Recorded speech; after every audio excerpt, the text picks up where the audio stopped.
There we go. I'm calling to order the City Commission meeting for June 23rd at 4:30 p.m. We're going to start out with an opening prayer by Reverend Dr. Gregory Thomas, pastor of Greater Bethel AME Church, followed by the Pledge of Allegiance led by Commissioner Brian Granger. Please stand.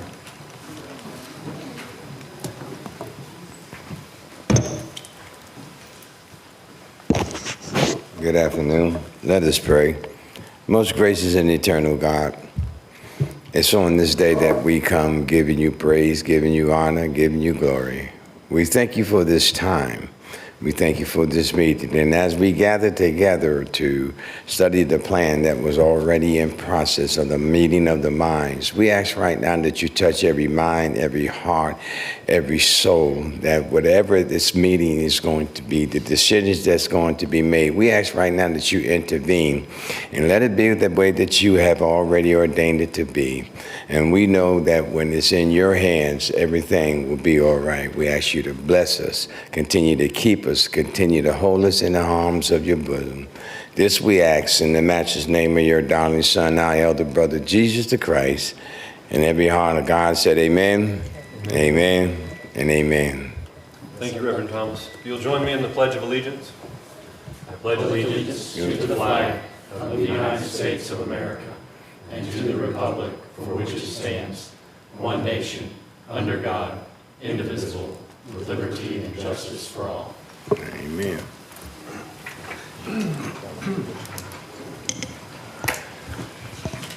Please call the roll. Mayor Branch. Present.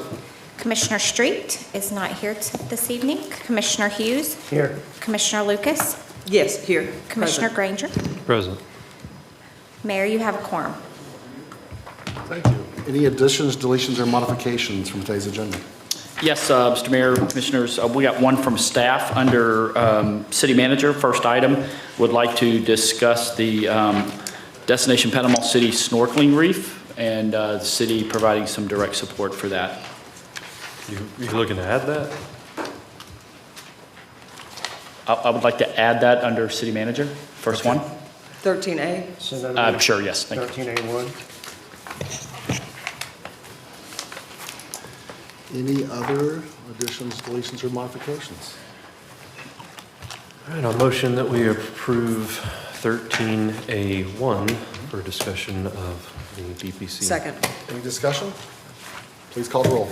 Commissioner Hughes. Yes. Commissioner Lucas. Yes. Commissioner Granger. Yes. Mayor Branch. Yes. Motion passes 4-0. Any announcements? No more. All right. With summer in full swing, Panama City is bustling with events, activities, and projects, making this the perfect time to stay informed. Sign up for City Alerts to receive updates straight to your inbox or phone. From road closures and project updates to boil water notices and more, we'll keep you informed year-round. Scan the QR code on the screen or visit panamacity.gov to sign up today. The city will host a community meeting tomorrow, Wednesday evening, June 24th, beginning at 5:30 p.m. At the MLK Junior Rec Center, a MLK Corridor Development Community Meeting. City representatives, along with Ward 2 Commissioner Janice Lucas, will gather inputs from residents regarding the MLK Corridor development. This meeting is a continuation of the session held in May. However, the primary focus this time is to receive feedback directly from those who live and work within the MLK Corridor community. There are 2 more pre-budget planning and priorities workshops happening soon. The first one will be Monday, June 29th, and the second will take place on Thursday, July 9th. These pre-budget workshops give the Commission and City staff an opportunity to meet early in the fiscal year 2027 budget process to discuss direction and priorities. Both meetings will be held at 4:30 p.m. in Room 10 at City Hall and also live streamed on our website. July is shaping up to be a busy month in the city. Please reference the city calendar on our website at panamacity.gov for information about upcoming public meetings so you can stay informed and involved in our evolving city. We're halfway through the summer and the fun continues at the MLK Junior Rec Center. Registration is open for all of the summer 2026 camps, programs, and special events, with scholarships available for many programs. Scan the QR code on the screen or visit panamacity.gov to register and view the full summer lineup. Join the city on July 2nd at the Garden Club for a free community event celebrating the 250th anniversary of the United States and showcasing the proposed Memorial Trail project at Bay Memorial Park. Attendees can explore project plans, learn about the trail's key features, and meet representatives from partner organizations involved in its development. Enjoy free food, music, games, and trivia as we come together to celebrate America and imagine the future of our community spaces. The event begins at 4:30 p.m. All city offices will be closed beginning at 2 p.m. on Thursday, July 2nd, and all day on Friday, July 3rd in observance of Independence Day. Garbage collection services and trash collection services will not take place on Friday, July 3rd. Regular business hours will resume on Monday morning, July 6th. Celebrate America's 250th year at the July 4th Salute to Freedom Festival on July 4th, beginning at 4 p.m. at the downtown Panama City Marina. There will be patriotic festivities, family-friendly activities, and a breathtaking fireworks display. This family-friendly event is free and open to the public. To learn more, visit panamacity.gov or destinationpanamacity.com. Again, all of this information can be found on our website at panamacity.gov. Mr. Mayor? Yes, we missed the approval of the minutes, so can I get a motion to accept the meeting minutes from? So moved. Second. You just- Thank you, Commissioner Hughes, for catching that. Please call the roll. Commissioner Hughes? Commissioner Lucas? Yes. Mouthful of water. Commissioner Granger? Yes. Mayor Branch? Yes. Motion passes 4-0. Good catch, Commissioner Hughes. Back to Moving you. into quasi-judicial hearings. During quasi-judicial proceedings, the commission will hear evidence and render a decision regarding the matter presented based on the evidence received. The parties before the commission and the public are entitled to present evidence, such as documents and witnesses, etc., and cross-examine witnesses. All parties and witnesses will be under oath and the entire proceedings recorded. The commission is not bound by the strict rules of evidence and may consider any evidence which it deems relevant and trustworthy. Any member of the commission may ask questions of the parties or the witnesses. Since quasi-judicial proceedings are legal in nature, everyone is expected to adhere to proper courtroom decorum and etiquette. Any comments or objections should be directed to the mayor. The burden of proof in a quasi-judicial proceeding rests with the applicant. Therefore, the applicant has the opportunity to address the commission last after all public participation and before the commission deliberates and votes. At this Zimmerman? time, for items 6A through 6C, I will swear the staff who will remain under oath during the entire proceeding. Also, if there are any additional parties that intend to speak, if they could stand and be sworn at the same time. If later you feel like you would like to speak during the public hearing, that is fine, and we will swear you when you come up. But if you could stand and be sworn for those that intend to speak. Please stand, raise your right hand. Do you swear and affirm that the testimony you're about to give is the truth, the whole truth, and nothing but the truth? Yes, thank you. At the appropriate time, if there are any ex parte communications that would bear on your decisions, I would ask you to disclose those so inquiry could be made if necessary by one of the parties. Thank you, Mr. Manager. Item 6A is the second and final of two public hearings on Ordinance 3303.1, an ordinance amending the future land use map of the city to reflect the land use designation of general commercial use for a property located at Grace Avenue with parcel ID 14327-000-000. As background information, the applicant has requested a future land use change to general commercial and a rezoning to general commercial 2 or GC2. This item was previously reviewed by the Planning Board on May 11th of this year. The Planning Board recommended approval unanimously, with the condition that the owner consider the effect of their commercial uses on the neighborhood and any restrictions that the Commission can place on the property. Staff concurred with this recommendation and vote by the Planning Board. The following documents are enclosed in your packet. Ordinance 3303.1, the staff analysis report, recommendation, and public comments, the adopted map series, including aerial, future land use, and zoning maps, as well as the survey. Staff recommendation to the Director of Development Services is that the City Commission conduct the second and final public hearing and then approve the ordinance. Mr. Mayor? Yes, this is a public hearing. If you wish to speak about item 6A, please come forward. If anyone want to speak about item 6A, please come forward. Seeing no public comments, I'm closing public comments. I will entertain a motion to accept. So moved. Second. Any discussion? Please call the roll. Commissioner Hughes? Yes. Commissioner Lucas? Yes. Commissioner Granger? Yes. Mayor Branch? Yes. Motion passes 4-0. Commission has adopted ordinance 3303.1, an ordinance amending the comprehensive plan future land use map of the city to reflect a land use designation of general commercial for a parcel of land located at Grace Avenue, Panama City, Florida, providing for repealer, severability, and effective date. Item 6B is the second and final of two public hearings on ordinance 3303.2, an ordinance amending the zoning map of the city to reflect a zoning designation of GC2 for a property located at Grace Avenue, parcel ID 14327-000-000. This is the same address as the prior item. Staff recommendation through the Director of Development Services that the Commission conduct the second and final public hearing and approve the ordinance. Mr. Mayor? Yes, this is the public hearing. If you wish to speak about item 6B, please come forward. Yes, sir. Hey, my name is Frank Pinto, address 801 West 13th Street. I appreciate the opportunity to address the mayor and the city commissioners. There's been a recent update at the Planning Commission at 1:30 today concerning the topic I'm going to be addressing. They just passed their ordinance for the 6-month AI data center moratorium with an option for a 6-month extension. We're on item 6B, which is the first of two public hearings for rezoning. Huh? Pardon me? We're on item 6B, which is Oh, the B? public I thought you hearing. said C. No. 6B. Oh, B. Oh, I'm sorry. Sorry. Yeah, and our planning board didn't meet today for the record, Okay. so I'm not sure. Planning Commission. Not ours, so. Anyone else want to discuss 6B specifically? Anyone here for 6B?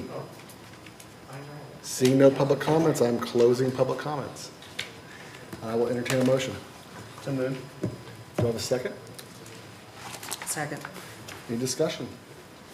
Please call the roll. Commissioner Hughes? Yes. Commissioner Lucas? Yes. Commissioner Granger? Yes. Mayor Branch? Yes. Motion passes 4-0. Commission has adopted ordinance 3303.2, an ordinance zoning a parcel of land located at Grace Avenue, Panama City, Florida, having approximately .482 acres, general commercial 2, providing for severability and providing for an effective date. Item 6C is the second and final of two public hearings on ordinance 3304, an ordinance amending the zoning map of the city to reflect a zoning designation of neighborhood general, or NG, for a property located at Magnolia Avenue, parcel ID 18067-000-000. As background information, the applicant has requested a rezoning to neighborhood general. This item was previously reviewed by the Planning Board on May 11th of 2026. The Planning Board recommended approval unanimously. Staff concurs. The following documents are enclosed. Ordinance number 3304, the staff analysis report and recommendation, the adopted map series, including aerial, future land use and zoning maps, and the survey. Staff recommendation from the Director of Development Services is that the Commission conduct the second and final public hearing and approve the ordinance. Mr. Mayor? This is a public hearing. If you wish to speak about item 6C, please come forward. Anyone on comments related to 6C? Seeing none, I'm closing public comments and I entertain a motion. So moved. Second. Any discussion? Please call the roll. Commissioner Hughes? Yes. Commissioner Lucas? Yes. Commissioner Granger? Yes. Mayor Branch? Yes. Motion passes 4-0. The Commission has adopted ordinance 6C. It's an ordinance zoning a parcel of land located at Magnolia Avenue, Panama City, Florida, having approximately .707 acres, neighborhood general, providing for severability and providing for an effective date. We are now in audience participation. You have 3 minutes to discuss anything on the agenda for the rest of the day. As a reminder, we have town halls on Saturday where we have open discussions and we're happy to talk about data centers or anything you'd like to discuss. There is no agenda for those town halls, but in these meetings, we keep everything to the agenda. So if you have any commentary on the rest of the agenda, now would be the time to come forward and discuss it. Anyone want to discuss the rest of the agenda? Yes, ma'am. I knew you were going to come on down. Good afternoon or evening. Good afternoon. How's everyone today? Doing great. I know it's hot out there. It's almost 90 degrees. It is hot. I may not come back out of my house till September. Anyway, Brenda Lewis Williams, 2748 Oak Hammock Drive. I have a couple of questions about some things. Discussion of this collaboration with and potential consolidation of services provided, item 9A. There needs to be, and this is under the mayor's report, we need more information about what you're talking about, because we don't know what you're talking about until you present it at the meeting, which does not allow us to research what you're talking about or not talking about. Commissioner Hughes, under Commissioner Reports, is going to discuss listing and selling of city-owned property. I recognize this is legal, so I have no contention with that. After I did my research, as well as commission fees, what I have contention with is what are you going to cap the commission fees to the realtor? That's my concern. Depending upon the dollar amount of the property, you're talking about a very significant commission fee. Those monies should go into our already weak coffer of the city as opposed to somebody else's pocket. 13D, is this a change order? Is it worded such that you don't see it as a change order? It's not. Okay.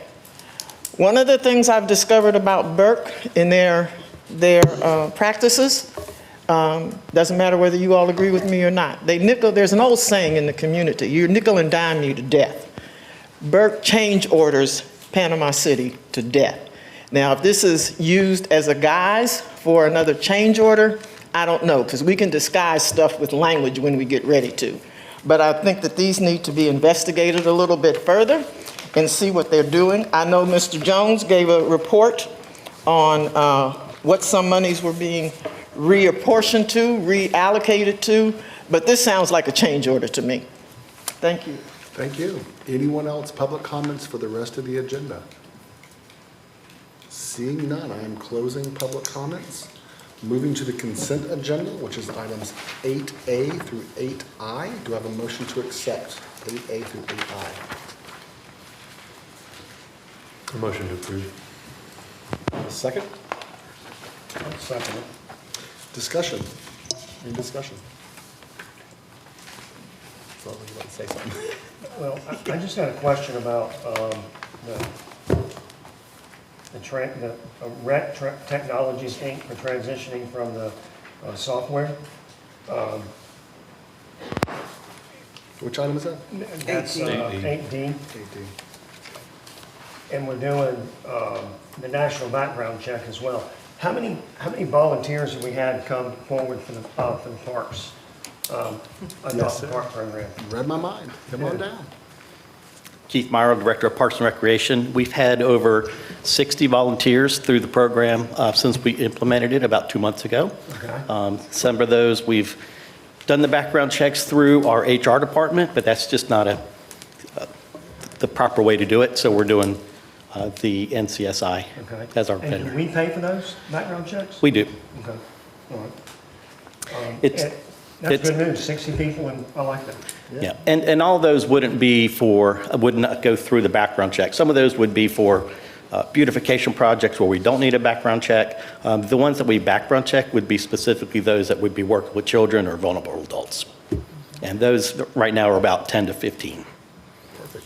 So you've had 60 volunteers in total roughly, and about 10 to 15 of them are working with children, and so therefore they need a background check, or they've already had one.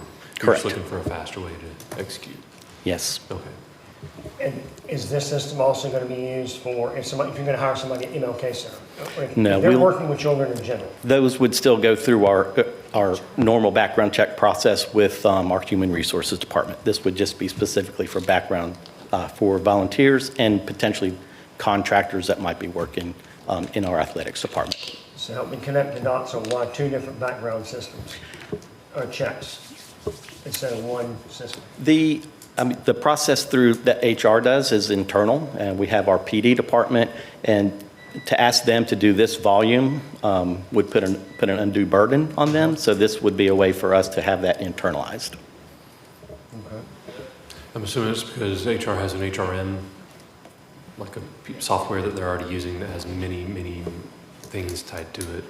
And when somebody becomes a employee of the city, they're able to go through a background check as part of that process. Okay. Like Vicky probably just checks a box and it just, does all the things that it's supposed to do. To incorporate a volunteer who's not an employee of the city, I could see where that would pose a challenge into an HRM system that's not set up for volunteers at all. Cool. Any other questions? We have a motion and a second. Any discussion? Please call the roll. Commissioner Hughes? Yes. Commissioner Lucas? Yes. Commissioner Granger? Yes. Mayor Thank you. Brandt? Yes. Motion Thank you. passes 4-0. Thank you. We are on the mayor's report. Awesome. We're moving along. Okay, so we had a workshop a week ago. Was it on Friday? And in workshops, we cannot vote, and staff asked us for, they were kind of looking for direction in that meeting. And we couldn't, because in a workshop, you can't vote. And so, part of our jobs, I think, obviously, we know the public thinks that we walk into departments and we can go, no yellow paper, green paper, and we don't. We set policies, and we set policies for what we believe, and then staff takes those policies and implements those. And so Jonathan and I discussed, how do we actually bring some clarity for staff of the budgetary meeting, and we talked about a resolution. And as I talked to other cities around the county, they're in similar discussions, and they're framing their discussions solely around consolidation efforts. And in the meeting, we threw out a lot of ideas, a whole bunch of them. In fact, I even said, I want to hear all the things. And a lot of the items, are probably couldn't get done before the end of budget season. But what I'd like to have is a resolution so that staff knows the vision of the board and the tasks. And so that was my attempt. I'm not saying my resolution's perfect. I didn't want it to focus solely on consolidation efforts. My resolution was, hey, if there are partners, if there are churches or military volunteers, or I want to know our options. We don't work in these departments. We don't know, how to run these departments, and what I want to see, and I think what the taxpayer is demanding at this point of us is to have these conversations. And you're seeing that across Florida, is citizens are demanding to have these conversations of how their money is spent. And so that's what I'm trying to do is have conversations of collaboration and give staff, a vision forward. And Mr. Mayor, just as the first draft that's in here is actually from Lynn Haven. I know Ms. Lewis Williams asked a question, but there were actually a couple of attachments with the agenda that kind of showed what Correct. you One were of them is hoping to Lynn discuss. Haven's. Chris Lightfoot sent that over. And then the other one is a resolution, and I'm not an attorney, but I just was thinking about all the different things. I want to just know what the opportunities are, and I'd hate to narrow staff down on saying this is the only thing we want to see when we just want to have a conversation. And how often they report back and how we carry the conversation forward, I don't know, but just trying to bring some clarity.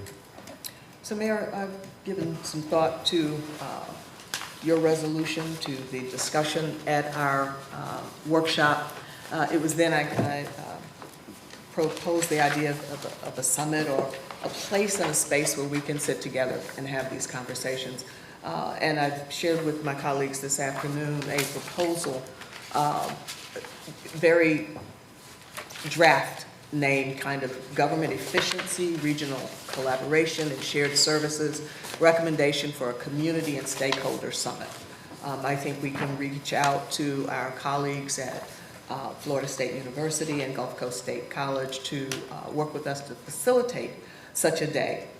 My concern about sending staff to have the conversations and each of us having the conversations is that it's going to be a rather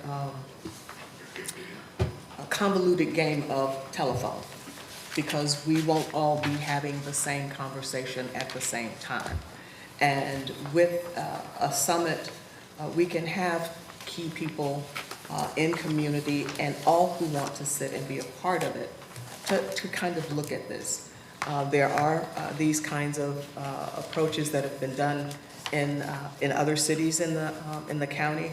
And when I was actively facilitating with Kettering Foundation, I was part of a city-states regional series of workshops like this for Kansas City, Missouri, and Kansas region. And so I think there's value in doing an approach. And I've just given a rough draft of how we could frame that, but this is not anything specifically tied to the way it's outlined here. But I would like feedback from colleagues about the process and approach to have the kinds of conversations that you're requesting. Anyone else?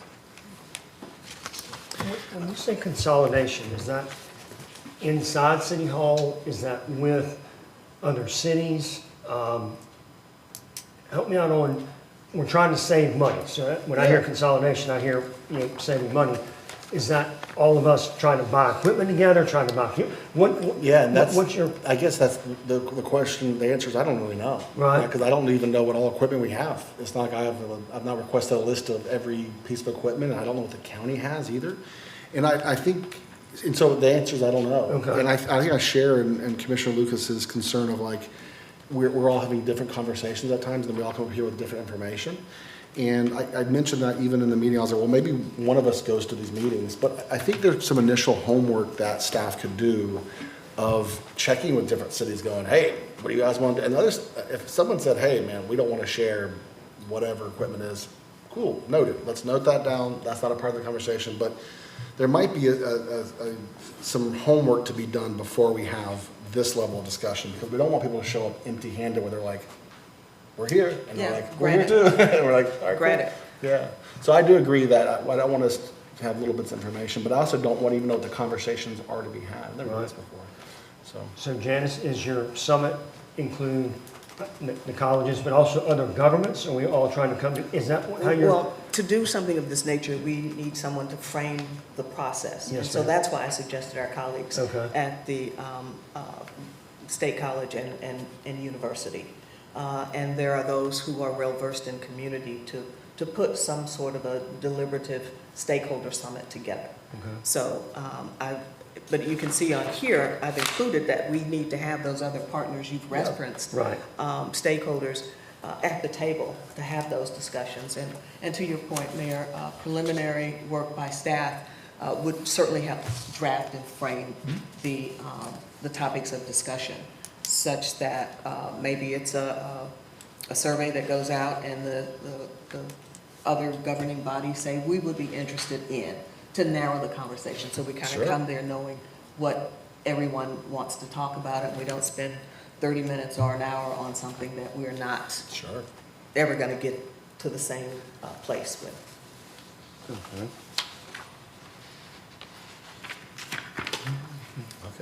I'm waiting for you. Okay. So, and part of this even is privatization. So this is opportunity for departments to say, gosh, we don't really want to do this service anymore. We want to see it privatized, or maybe that's even, we could set even through policy to force staff, anytime they bring us something to buy, or to say, okay, wait, no, what is the privatization of this? And that's a forced process on them every time they do something. So that kind of notes to your kind of stance on things. This, part of this conversation is a staging site for solid waste. You know, that's going to require, you might find that all these other cities go, oh my gosh, we're so glad that someone is now talking about this, and we all could save some money by not driving to Steelville. Or the county says, we got some land for it, who's going to put in? So, you know, I don't know what the conversations are because we don't work in the day-to-day, right? And so it's really hard for us to come in and say, you should do this, when we don't know everything that they do. So I would never be against either one of these efforts, right? I always want what is the best way for us to stretch the taxpayer dollar. I do think that it's a great idea to ask others, are y'all interested in this? I think that's a good start. I think that's where we should start, is we should tell staff, hey, we don't exactly know what this is going to look like, but you know, for an efficiency meeting, you know, summit, whatever we want to call it, would you be willing to come and sit down with us and talk to us about potential gains? I do when I think through this, I think through, the cities exist, municipalities exist to provide services for those that live inside those municipalities. Because the county, while the county does a great job, the county can't be there everywhere at the same time, right? And so the idea is that we have a police force because we want faster service than the county could provide us. And not knocking the county by any means. And the same thing while we do fire. We do fire because we want faster fire service. We're willing to pay for that. And again, not knocking Bay County Fire, they do a great job, but they've got a pretty large geographic area to cover. And they're limited on resources just like we are.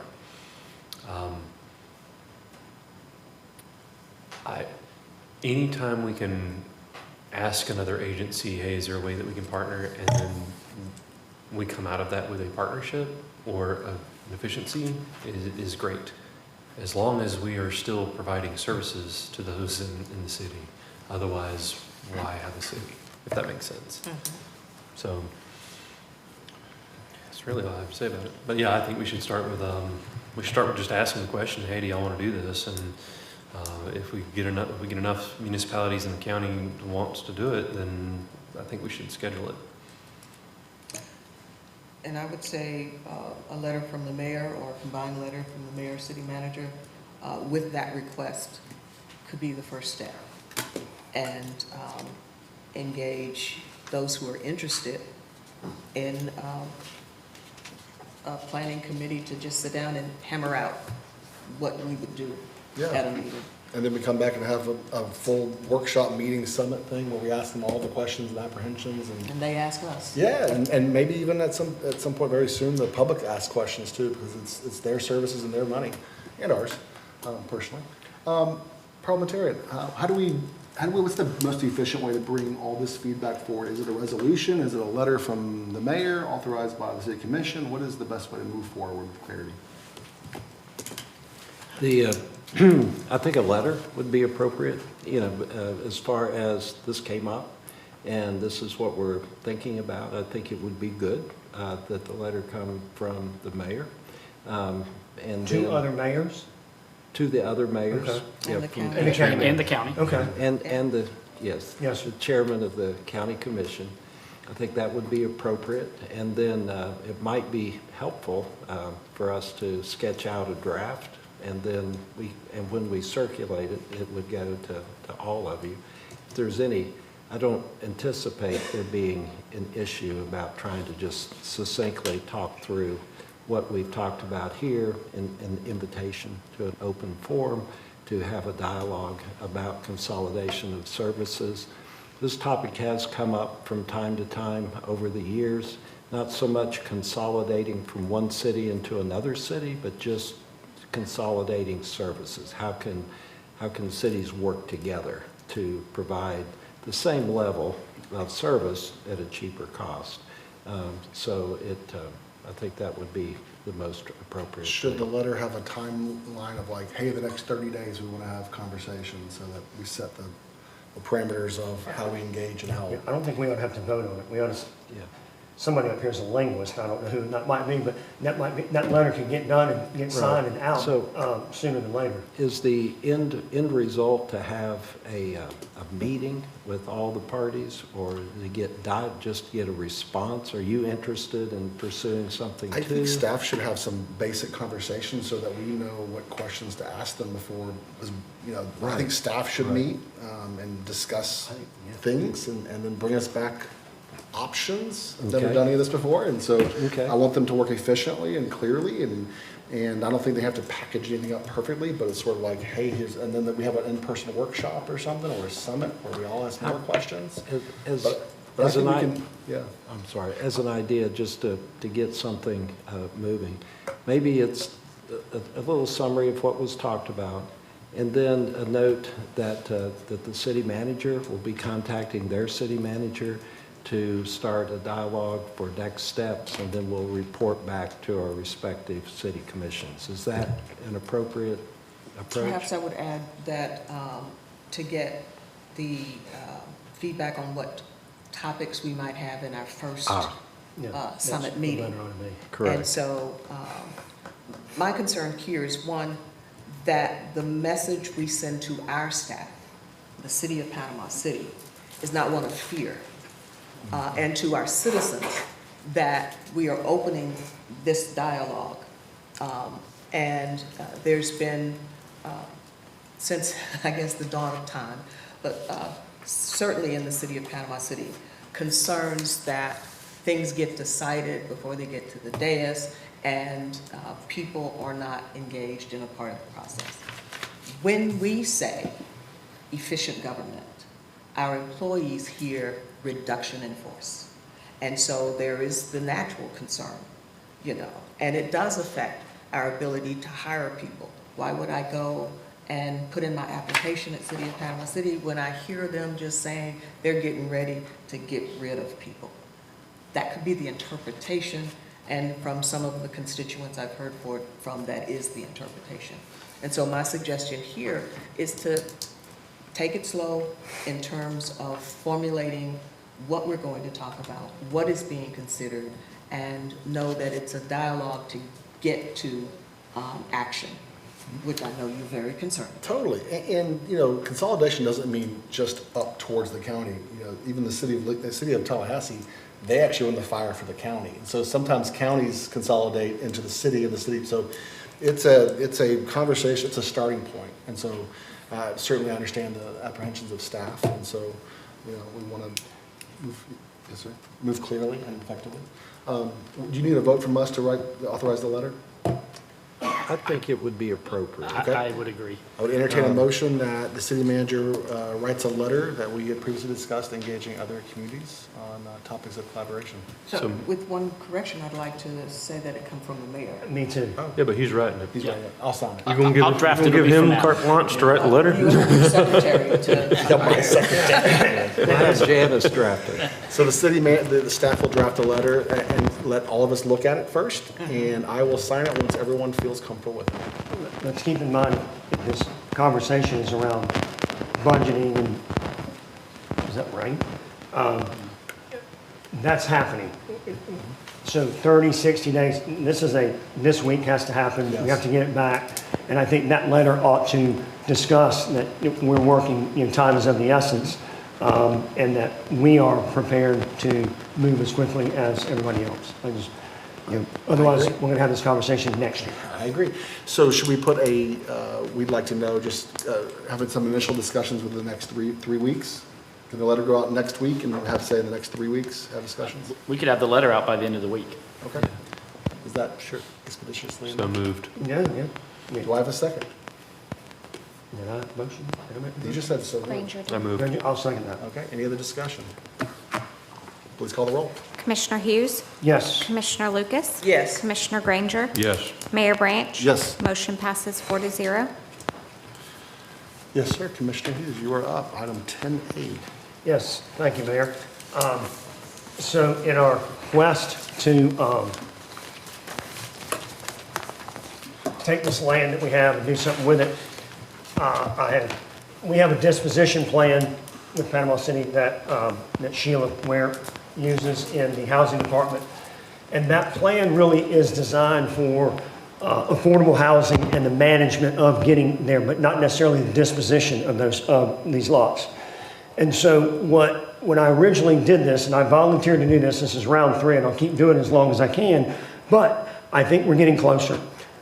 I've tried to take this and listen to the commission on, we need to not make it as cumbersome, make it easy for the citizen, but make it more driven about disposition rather than management. But management has to be part of the deal because we still have the affordable housing component that needs to be part of this. So what I've put before you guys is purely for reading, okay? And there's nothing set up here. There's nothing set here that says this is right or wrong. And you're going to get an email on all this. It is a way to start with the purpose of we need a process. And shortly after our later agenda, we're going to talk about 3rd Street.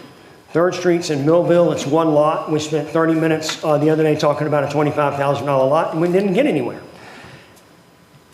And if I may for a second, in my world, when I sell a house, 13 people go to work. And if those 13 people don't have the same process and the same plan, we're never going to get the buyer and the seller to the end, okay?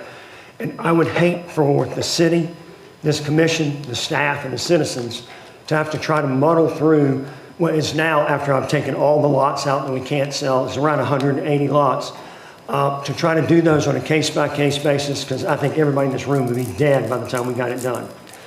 But more importantly, it would be less of a transparent way to do this process. It would be a harder and more arduous process for the staff and the citizen. My goal is to create a plan that gets the commission out of this, and we don't have to vote on every deal that happens. Okay, there's no reason for that. It slows it down. So what I've done is I've created this in a purpose, our principles, a method of which we get rid of. So, we want to be predictable, we want to be transparent, we want to be consistent and market oriented. But most importantly, we want to be efficient, okay? Time is money, and when people come before us or go before the planning board most of the time, there's an interest meter ticking. And it's our job, I believe, as a city, as a staff, as the departments, to help that facilitate that process to move along as quickly as possible, as efficiently as possible, so that that interest meter is not hurting that person a lot, okay? And if we keep that thought in mind, every person that comes before us is a customer. They're a citizen, but they're a customer first as well. So we want to be efficient with them. Property categories, residential infill. Those would be, in my opinion, market rate sales, housing and opportunity sites. Those are going to be your workforce programs. Those are going to be your affordable housing. Commercial and mixed use, just what it means. And then strategic sites. And I'll give you an example of strategic site here in a minute, and it's the Harmon Avenue tab that when we look at the sites here in a second. But here are the categories. Typical use, preferred disposition plan. So infill, market sale, or builder partnership. Currently, we have 4 builders that have been building in Glenwood on their own dime with no help from the city, no help from anybody, and they've been taking all the risk. To me, a builder partnership could start with, those guys probably get some preferential treatment up front because they've been taking the risk, and it's not fair for me to come in as a builder and be able to get some help from the city and come in and start building next door to you and have less risk. So I just throw that out there just as a thought. Housing opportunity sites, partnerships, and the assistance program. This is where affordability comes, and the affordable housing and SHIP come into play. And that can happen there or on commercial sites. That can also happen. And then finally, there's the strategic sites I'll get to, and that's one in Millville that we can talk about. Market sale and disposition plan, residential, commercial. Builder partnerships we can do. Ground leases we haven't talked about. But when you have a ground lease, you can create property taxes. We can still control the site, but at the same time, not control it. We still own the site, but we also get property taxes off of it. We don't control it, but we own the site still. Now, this is my bigger shift here, guys, the builder-lender partnership. Right now, we are very much centered on, we qualify, we run it, we manage it, and we tell everybody how it's going to go. What I'd like to do is get the lenders involved and the builders involved earlier, and Sheila and her group become a manager of the money, an overseer of the project, because I suspect, I hope, as many people have called me about these lots, once we have it in place, the buyers are going to start coming in as well, and we're going to be a little inundated. But by getting the local lenders in up front, and Sheila and I have talked about maybe a preferred lender list, having credit counseling up front, speeding the process up. That way, everybody knows up front where they're going from the lending side. At the end of it, I want to encourage private investment. There's a lot of people out there, and I know this from just talking about this now, a lot of people want to help and spend their dollars to build these sites, expand the housing and redevelopment, and then return underutilized property to productive use. Not every site is affordable. Not every site is for a house. Not every site is mixed use. So what I've done is categorize. Can we go to the to the spreadsheet, please. Donald? Oh, okay. What I've done is separate them out by zoning, okay? I will follow my sword and say I missed on this new zoning that we have. Let's go to, no. All right, so purple, 69, yellow, 15. You'll see these in a second. I've categorized them in green, but they're all by zoning or use, okay? So let's go to the next tab, please. Right there. These are, can you scroll it up, please? Oh, it is up. These are all of what the city owns that can't be sold.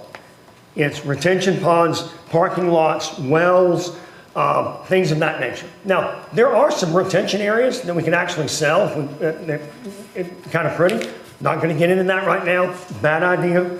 But notice there are, well, I can't get it in the mood. There's 68 of those. We're going to take those out and not consider those. Next one, please. Harmon. This is a strategic site. The corner of Harmon and 6th Street, across from Allen's family's car wash. That's a development site, folks. If you sold one of those lots, that whole development opportunity is then messed up. So I pulled all that out because we can market that. We can find a partnership. We can do something there that all of that goes away, but it's all in one thing. That's a master plan community for you. All right, next one. Detached single family. This is the crux of it. These are all the residential lots that the city has in various places. There's some of it here is Horizon, and that's all one subdivision. So rather than me say, these are all good for affordable and these are good for market rate, I left it open, but I'd like for y'all to look through it and say, all right, let's pick some market rate. Let's pick some affordable. But the lion's share of this needs to be affordable, in my opinion, because we're taking the other big pieces and making them market rate, which is going to bring in some bigger dollars and probably bigger projects. MLK. The next one, please. Panama City owns more land on MLK from 231 to 6th Street than anybody else. That has to change. And because Commissioner Lucas has been so diligent in getting, and the mayor as well, getting MLK talked about and the corridor back in the conversation, and we also have the corner of 15th and MLK as that development site, I took all that out and put it in one tab as well. Let's focus all of our attention on that in one area. Okay, it can be different things, but there's no point in trying to say, well, what are we going to do over here? That's all one area that we can come up with ideas. Millville, same way. Can you go to that one? This is another strategic site. 309 Elm Avenue is a 3-acre site, but it has lots all around it. That's another site that if you sell one, it can mess up the whole thing. But if you sell it all together, you've got a great development site that could be market rate and affordable. There's a lot that could happen there. Okay, so again, all just grouped this way, not for any other reason than zoning first and project second. Okay, and then large sites, the last one, because I forgot to delete the red tab. These are sites that are the College Avenue, the one that keeps showing up on the agenda. That's a big site. East Avenue was a big site that we bought. These are sites that can or cannot be busted up. They can be partnerships. We can do ground leases. These are all wide open for ideas, but at the same time, I think if we're going to do some quick market rate sales, this is where you do it. And I'll give you an example, the 805 East Avenue, when the lady made us an unsolicited offer for what we paid for the property. Ma'am, you can take that out of the equation, and I think it's down on 805 Northeast Avenue right there, number 11. You can put some money in the bank right now. But this would be an area, if you want to do some quick sales, I think you pick on these because you can get some bigger numbers, some market rate numbers, and fund our program easier right now. So what I'd like to do, and this will be up for the public to look at and go through, what I'd like for y'all to do is review it. It'll be sent to y'all this afternoon because third grade level here, it takes them a minute to get all this done. And y'all just talk about it, and maybe we talk about it in the next virtual meeting or in the next commission meeting. But without this, without having a plan, without classifying the lots, without saying we want to do this, it's been my experience we're going to end up right where we are right now. And I just think, I really, and I even said to the staff yesterday, I would be of the opinion that if the commission couldn't get together on adopting a process, then we table it until a commission that can, because it's going to be that much of a disaster. Look at what one lot did to us at the last meeting. So it's there for the reading and the questions and the taking. At the next one, feel free to email them, ask, but I submit to you this, but I think it's closer than what we've been on the disposition based on the last conversation we had. I love it. A lot of homework. I appreciate it. I think it's great. I would say that we should be thinking about the letters of intent that we have and how we handle those. And we want to probably go after low-hanging fruit in general and all these properties and not the most complex ones So, and that's all just me wanting to see progress in general. And so, yeah, I think this is great. It's the first we've seen of it, and we need to digest it, and I'm sure I'll have more questions. Right. And again, this was only for giving it to you guys today, kind of go over it, so I give you a 30,000 view, and then y'all come back and ask questions. I love it. Any questions? So the way I see this is a store of wealth. It's a what? Store of wealth. So the ways that you can hold assets, ways you can hold money, if you will, valuable assets. A lot of places, a lot of people use land, and that's what I see every time I see a list of properties that the city owns. This is a store of wealth. And a lot of times people like to beat us up for not having as much reserves as they think we should have. And you see that list and you realize that we've got quite a bit of wealth stored up. So what I don't want to do is just sell all of it. And then now we've just converted all that land into US dollars, right? Which we're going to have to do something with.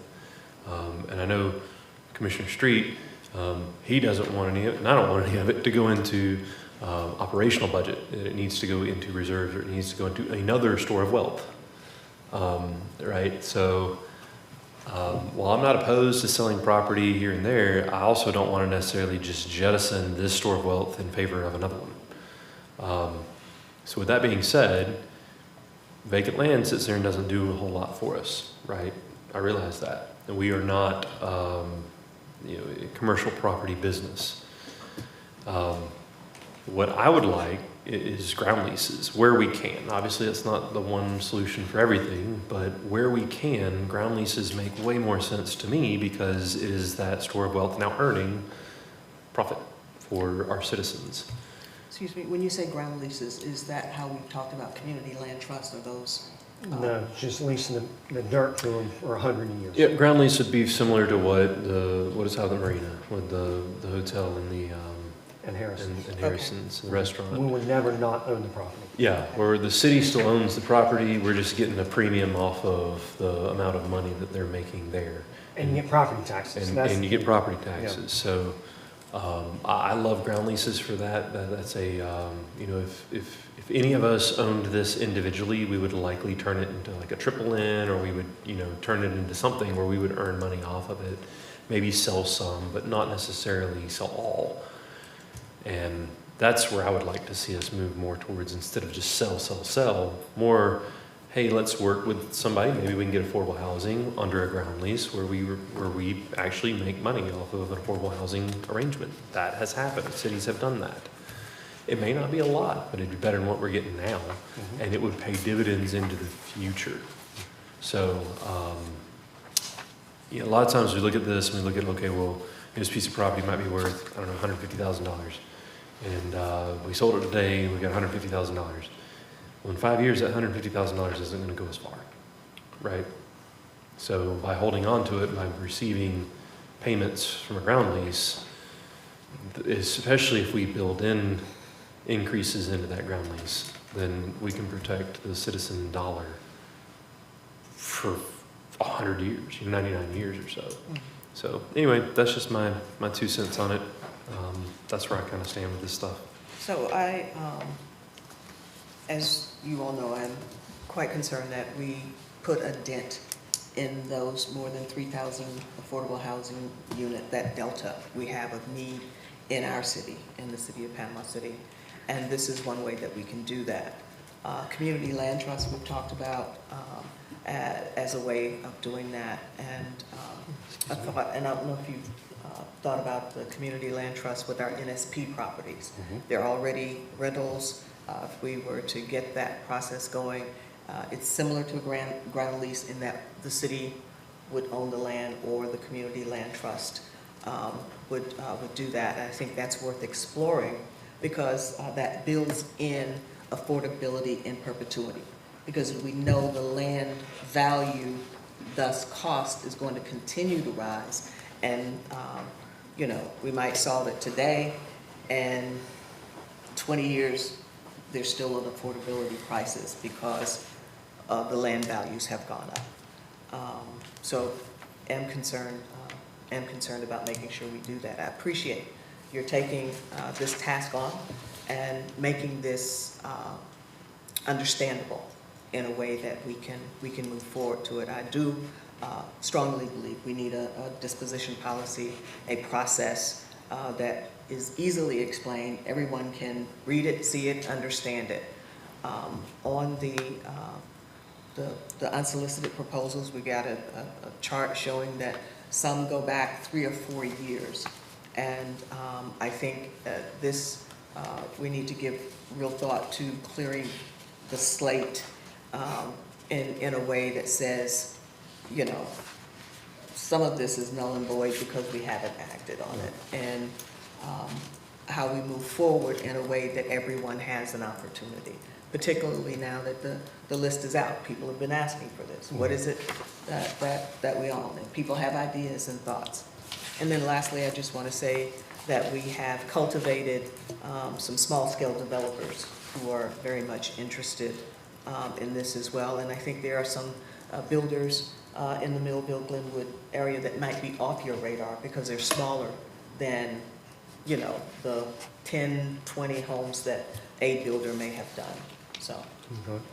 So thank you all for all those comments, because I chose to go with ground lease in this idea versus community land trust because it serves the same purpose of ownership, but it takes out the need for a nonprofit, extra employers, staff on a ground lease. Somebody's paying a lease payment and we're taking in accounts receivable, but you're serving the same purpose there.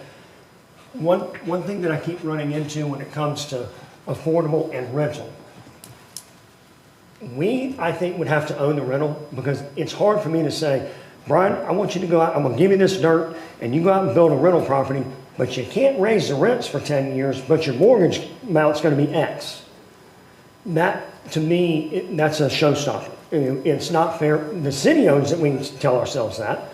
So that's a hard one for me, and I think community land trust, they kind of live in that, we're gonna be there. So I chose ground lease for that reason. That doesn't mean it's right or wrong, it just, I wanted to keep the same ownership idea as an option in there. So thanks for jumping on that. And there's just less to do with a ground lease, I think, in terms of operation. And I told Janice, I said it and I'll say it again, and I drove it 2 days ago just to make sure. 11th Street, 6th Street, MLK and East Avenue, that's your boundary lines. There's more new homes being built in that area of Glenwood than there are than any other area of Panama City that is already an established area than any other place in Panama City. That's awesome. And guess what? We can have even a bigger effect. We can change the landscape in the center part of Panama City if we do this right.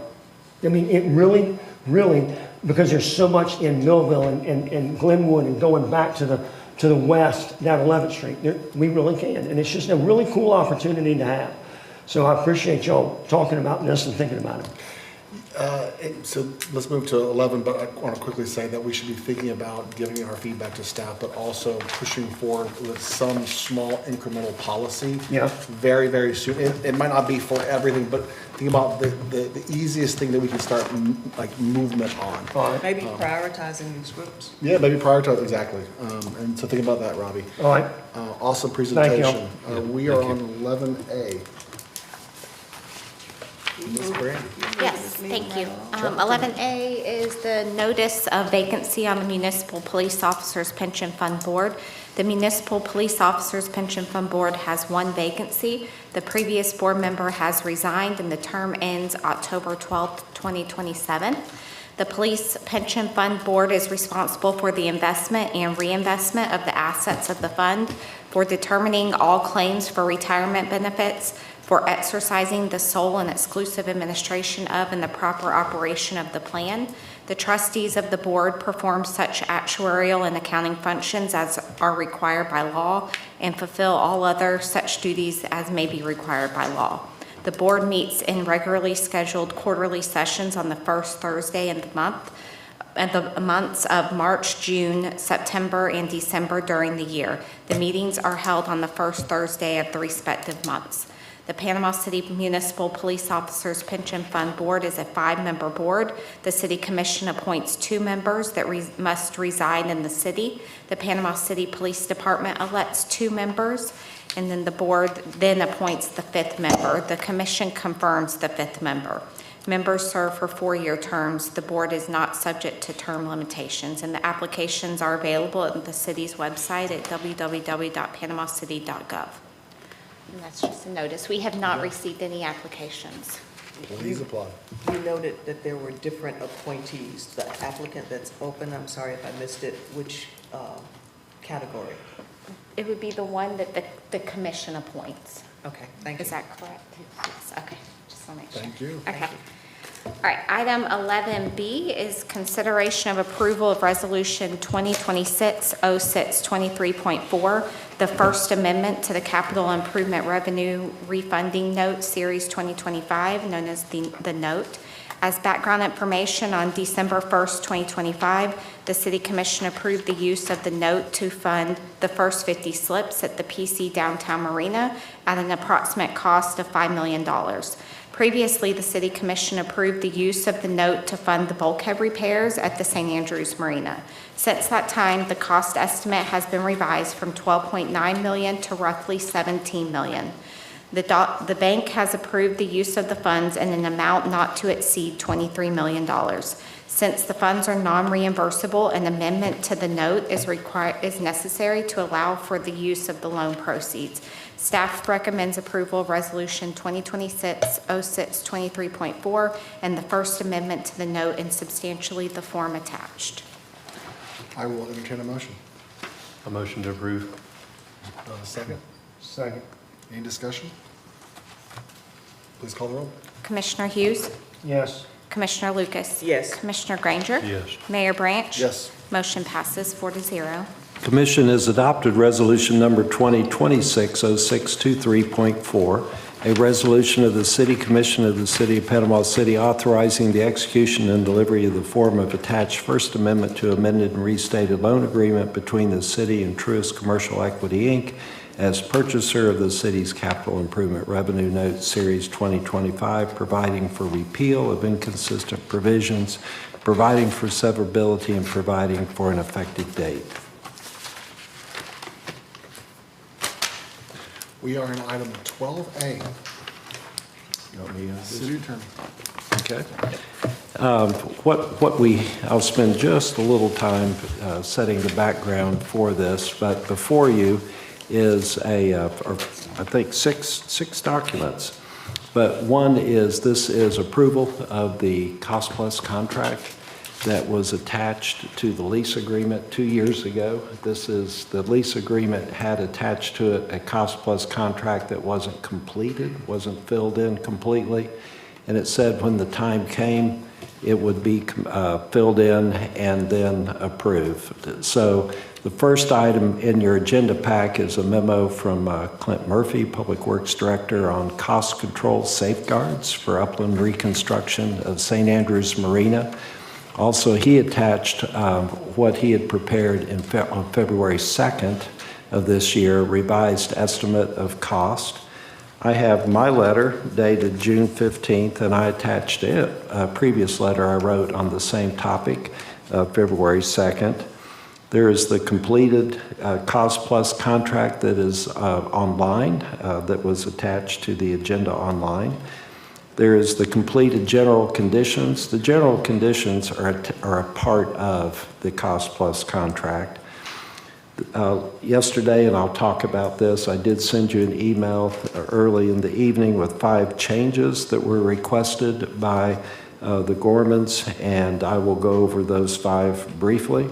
The last item, we did receive an email from Commissioner Street later this morning, and that has been sent to you, and I believe you have a copy of that email in front of you, but also I forgot to pass this out, but this is what you received on your email last night with the 5 changes. So with that background, I'll go ahead and talk about what's before you.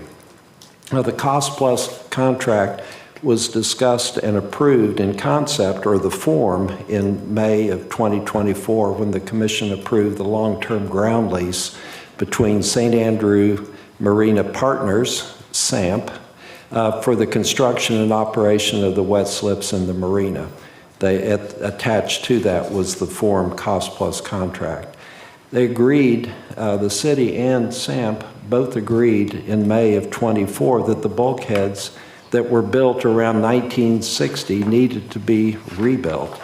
It was due to damages from Hurricane Michael and natural occurrences of erosion and corrosion.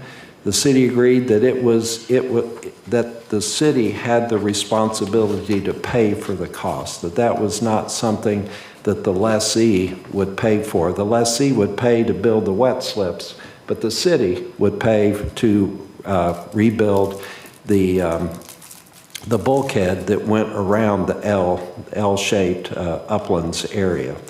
And the parties agreed that there was a report that there was 7 years of useful life, so they agreed that it would be done, completed by the end of 2031. Also, the parties agreed that it made sense for the lessee and the Gormans, who are part owners of the lessee group, it made sense for them to do that work since they were also doing the wet slips and are qualified for that work. There was a control estimate that was placed 2 years ago in the contract, and that was before the project had been designed, and the city's consultant gave an opinion that it would cost at least $12.9 million to put in a bulkhead with a useful life of around 50 years. Both parties desired SAMP to self-perform, and since it was unknown when the work would be done, just sometime before 2031, and what the final design scope and cost would be, the parties agreed that a cost-plus contract where the city paid the actual cost plus a 20% contractor fee for overhead and profit would be appropriate. In the lease, it says that the city, when the city is reasonably satisfied with the design plans, permits, scope of work, and price, then it would be time to commence work pursuant to the cost-plus contractor. R.J. Gorman Contracting is the contractor, and also SAMP and the city are parties to this agreement. And R.J. Gorman has submitted design plans, evidence of permits, scope of work, and then also, we believe, a price. The design plans are attached to the cost-plus contract. The scope of work is to build what's designed. The permit is an extension of the existing permit or an exemption, and it's because the new wall will be within 18 inches of the existing wall, and it will then be filled with some type of cement substance, and that is and that exemption is for 18 months. It will need to be extended or a new permit obtained at the end of construction. The price is equal to the ultimate cost of work, and the price is primarily derived from competitive solicitations. So the city staff has reviewed and is satisfied with design plans, with the permits and the scope of work. The permit is an exemption, as I just mentioned. The staff is also satisfied with the price for the bulkhead project because the procurement process included in the cost-plus contract is very similar to the city's purchasing manual. As an example, the city obviously does not do many cost-plus contracts. It's used to doing lump sum contracts where the lowest responsive bidder is awarded the contract at one point in time, and then payments are progress payments based upon completion of work. That is what's customary. But the way that the commissioners can be comfortable with the price of that lump sum price is that we went through the procurement process in our purchasing manual. There was advertising. Bidders were sought. Responsive bidders came in with performance bonds, and the end result is that the price, because of the procurement process, we believe is reasonable, and it would be the lowest. So that is the same logic as far as coming up with the price pursuant to this cost-plus contract. This cost-plus contract requires that there are 4 elements of cost. First is that all subcontractors there'll be invitation for bids. If they will be solicited by the city, the bid package will be prepared by the Gormans, provided to the city. The Gormans, the city, advertising will seek out the lowest responsive bidder. The ultimate decision of who is hired does reside with the Gormans because that subcontractor works for the Gormans and not for the city. However, they have agreed that ultimate decision will be based on the lowest responsive price. If for some reason we disagree with it, then we argue about it. That we say, well, you had somebody lower, and they may say, oh, but they don't know how to build, or we've had bad history. But we work it out, and so we would have a discussion about it. But the Gormans, they're their subcontractors, and it's unusual for the city to be hiring subcontractors for the contract, but at the same time, it is a very transparent public process. The bids come to the city sees who bids, there'll be a specific place and time, and then the bids are handed to Gorman.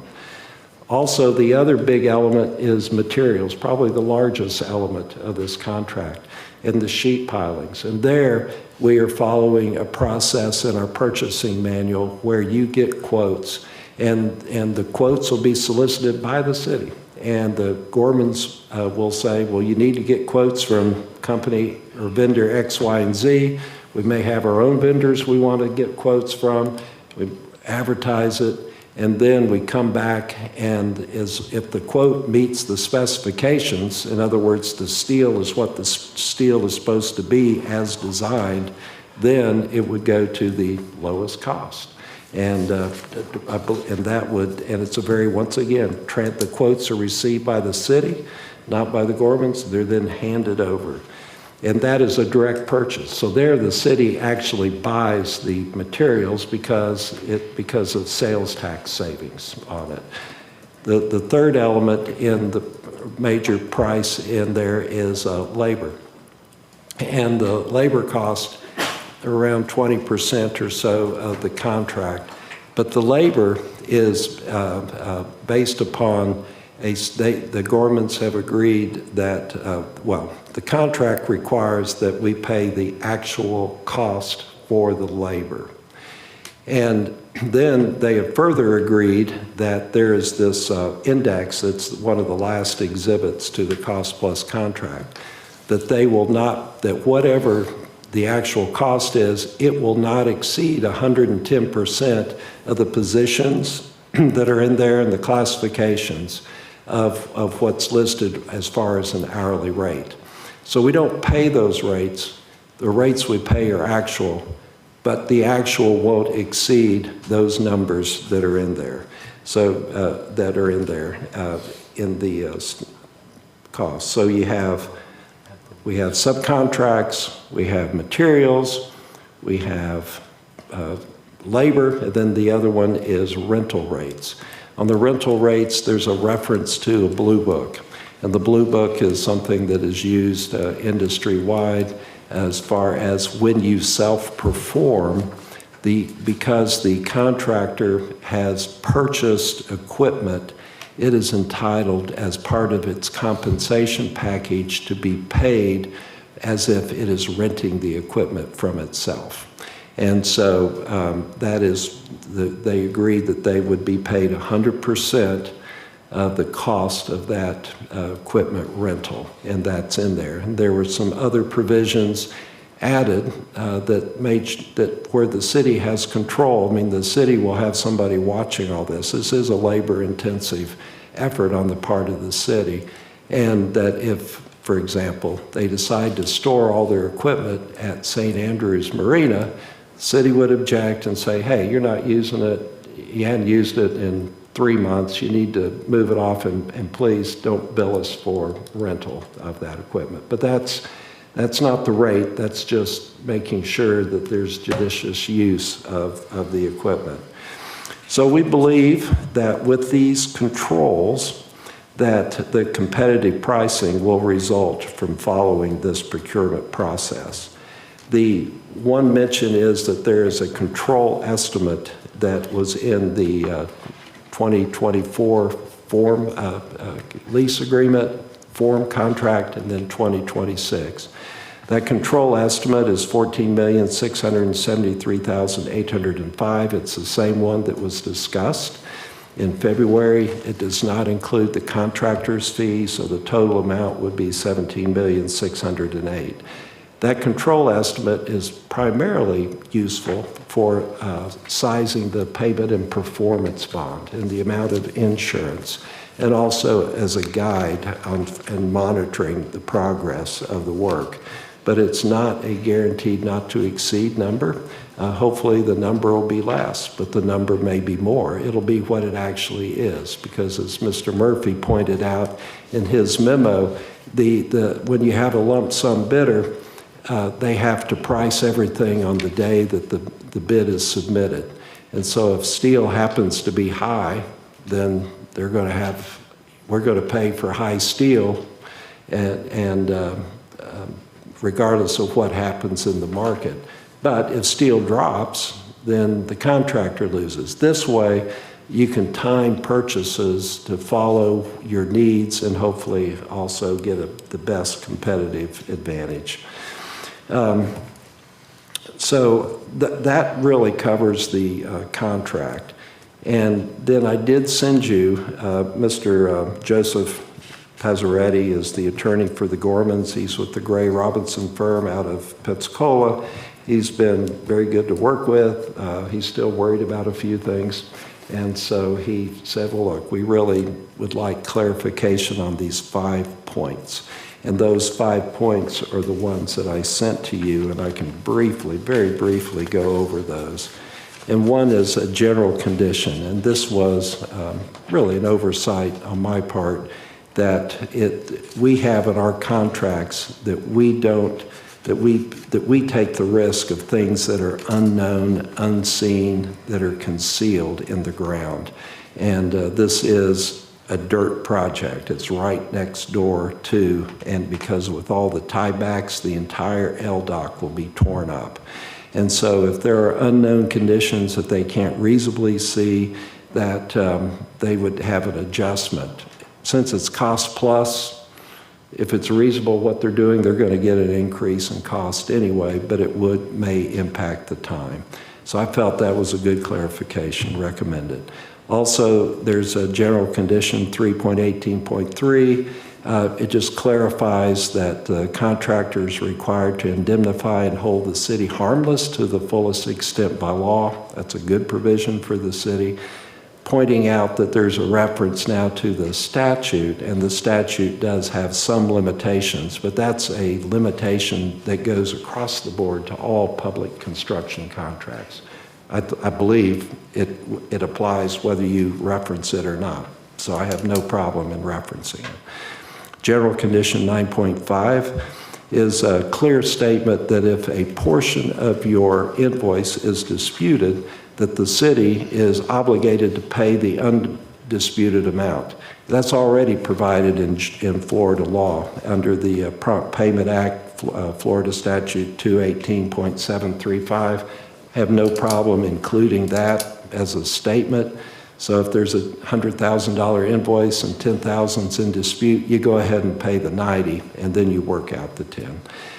Another is the general conditions 14.4.4, and that says if the city were to delete or what's called de-scope a portion of the work, then the contractor's entitled to an equitable adjustment to the contract's sum and time. And then, but whatever that adjustment is, it won't be more than 20% of the cost of work that was deleted or de-scoped. And so an example is that if for whatever reason, and I'll go over, I really can't think of a reason, the city said, look, we're not going to do this portion of the work, or we're going to give it to somebody else, and it's $5 million worth of work that is no longer going to be done by the Gormans. And the city makes that decision, totally up to you. Then the city, the Gormans would say, oh, okay, well, under our contract, we get an equitable adjustment, and we think, they may say, we think what's fair is that $5 million, we would still earn the contractor fee on it. That's not an automatic that they would get the contractor fee on it, but what is known is it won't be more than the contractor fee on that $5 million.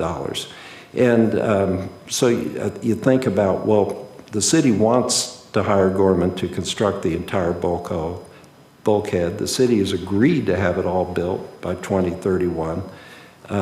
So I can't think of a situation where we would want to delete some of the work. One question may be, well, what if they're not doing a good job? Well, if they're not doing a good job, they're in breach of the contract, and this does not apply. You deal with them under the damages and under breaches and all. But it's totally within the city's control, and but it is something that the Gormans asked for, and I felt like it was consistent. In a lump sum contract, as an example, if the city awarded a lump sum contract for $5 million, and after $1 million worth of work had been done, we just said, you're doing a great job, but for whatever reason, we don't want to proceed, then the damages would be for lost profit and overhead. So it's a similar concept. Finally, the last thing I'll bring out is in the cost plus contract itself, section 14.4.4, if the city chooses not to pay the contract an undisputed invoice. So this is an invoice that the city recognizes is owed, the work has been done and is due, then after 15 days' notice, the contractor can suspend work. That's pretty obvious, but they wanted to say it, and so that I had no problem in saying it, that if we don't pay and we don't dispute it, we say, yeah, we owe it, we're just not going to pay it. Well, yeah, they can suspend work until we resolve it. So that goes over those 5 elements, all that I recommend. I also recommend the cost plus contract. Mr. Murphy talked about it. I do have the email from Commissioner Street. He had some questions. I talked to him for about an hour this morning, went over everything. He wrote the email after we talked, and so I didn't resolve all of his questions. As every commissioner, he has good points and all, but so I'm happy to talk about them, or just the pleasure of the commission. And the Gormans, I did send the email to the Gormans, and so they have it. So if there's any light that they can share on some of the questions. I know a lot of them had to do with rental of equipment and rates and all, so be happy to, at your pleasure. Yeah, I appreciate all the hard work that went into this agreement. It's super clear, and there's situational awareness and all of it. The question I had was related to Josh's. When are we required to do CEI? I had someone on Facebook ask me that. I don't have the answer to that. And then if we do it in-house, how comparable is that service? Okay, that is a city manager question, and I will be glad for him to deal with it, but we're not legally required because we do have some CEI folks that work on, that help us. But I'll let Mr. Hayes talk about that. Yeah, so a lot of the CEI that you guys regularly approve, Mr. Mayor, Commissioners, it's a grant requirement, whether it's SRF or HMGP or CDBG-DR.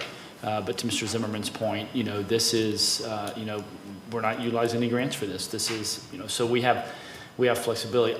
100% agree that, we need to have CEI in this. We need to have either a city official or a city or an outside official on behalf of the city regularly engaged, watching such a complex project. And you guys see, Mr. Zimmerman asked if we had a picture. I mean, the condition of the, of the current, kind of the foundation and the bulkheads. In fact, Donald, I think there's a second picture you can switch to as well. So yeah, I mean, we agree with that. And, I know Mr. Murphy has been involved with several marinas around the world before, prior to coming to the city. Obviously that's a heavy lift, so I don't know if it's maybe a team effort. I mean, we will still have senior city staff involved to some level of like project management, like we would with any project, but, bringing in some outside CEI, happy to consider that. It just would cost us additional money. But I want to do what's best for this project and for, the future of this marina. And if we hired CEI outside group? I'm sorry, what, sir? If we hired an outside group, what would that cost to do CEI for us? I mean, I would say several $100,000. Yeah. $100 grand? Several $100,000, yeah. Several hundred thousand. I have decided I want to come back as a CEI person in my second life. Well, I figured that one out being up here. There's a Yeah. CEI contract coming up later in this agreement. Before Mr. Murphy addresses the board, let me just say this real quick.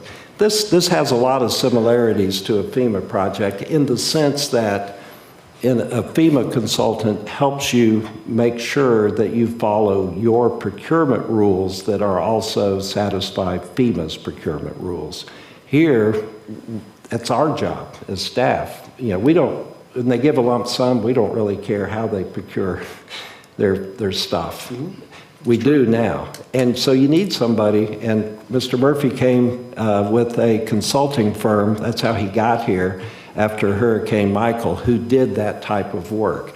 Also, so we need that, and then we also need the typical engineering work to make sure that the product, and it's your bulkhead that's being built out there, is done well, and hopefully will be there for another 60 years, and we can all go to the ribbon cutting of its 60th anniversary. But, and of course, Mr. Murphy's got experience with that. Yes. So, Mr. City Manager, I understand you to say we have the CEI experience in-house. And there was, yes? Yeah, I personally believe that Mr. Murphy is capable of this. However, he also has a department to run. And so, that's why I think maybe supplementing it, keeping those costs as low as possible. But I don't know that it's in the best interest of the city to have a director level position, spending 30 to 40 hours a week hanging out at the marina either. So there's a lot of different considerations. So our only option in-house would be the director?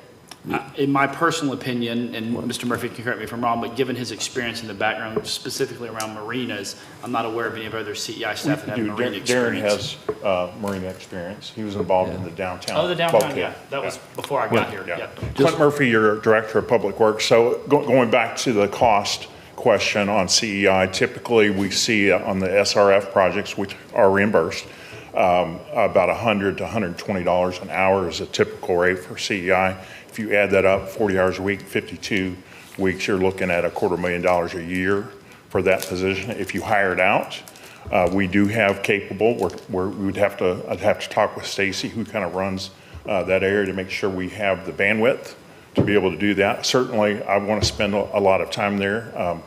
I live right next door, so that's going to be my first stop in the morning on the way in. So we're going to take a really close eye on it. Jared's even suggested I put a camera out on the balcony to keep a real close tab on the Gormans over there. So we'll see. For time lapse. Oh, yes, yeah.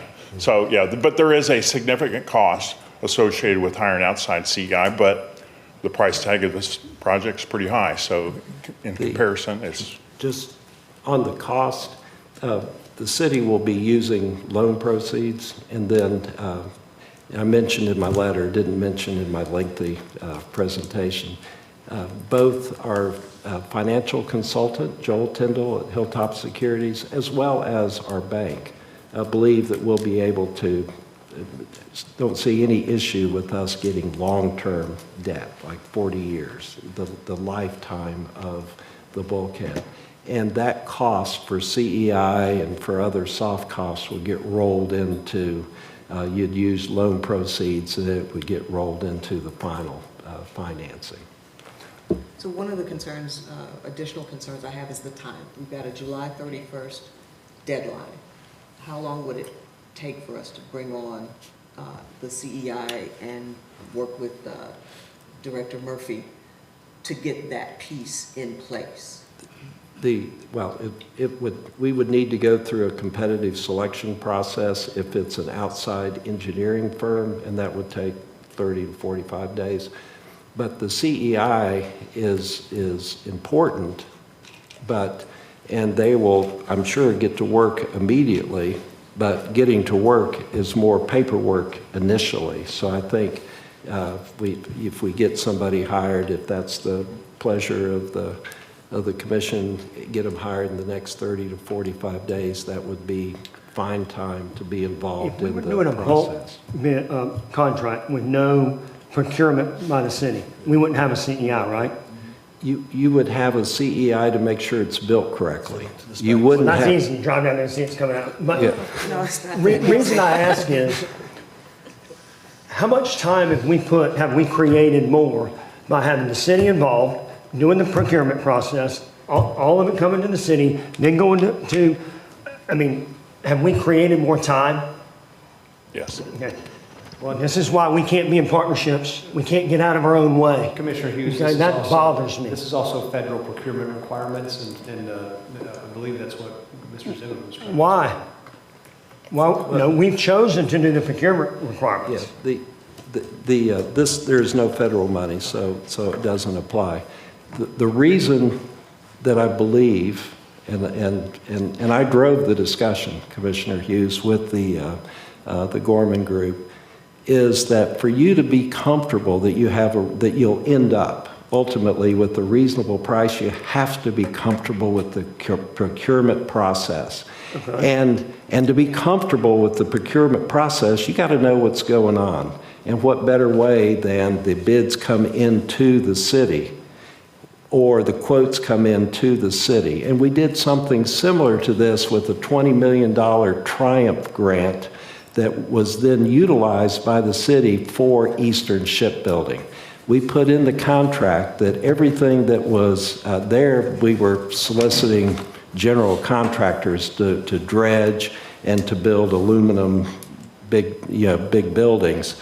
But they had to follow the city's procurement process, and Eastern could have done it, but they ended up, I believe, saying, well, look, you guys know how to do it. You do it. You solicit for the bids, hand them to us, and then we'll go from there. So that is how you get comfortable, I believe, in that you're going to get a reasonable price, is that you are heavily, heavily involved in how things are. And yes, it is time intensive, more so than just getting a lump sum contract.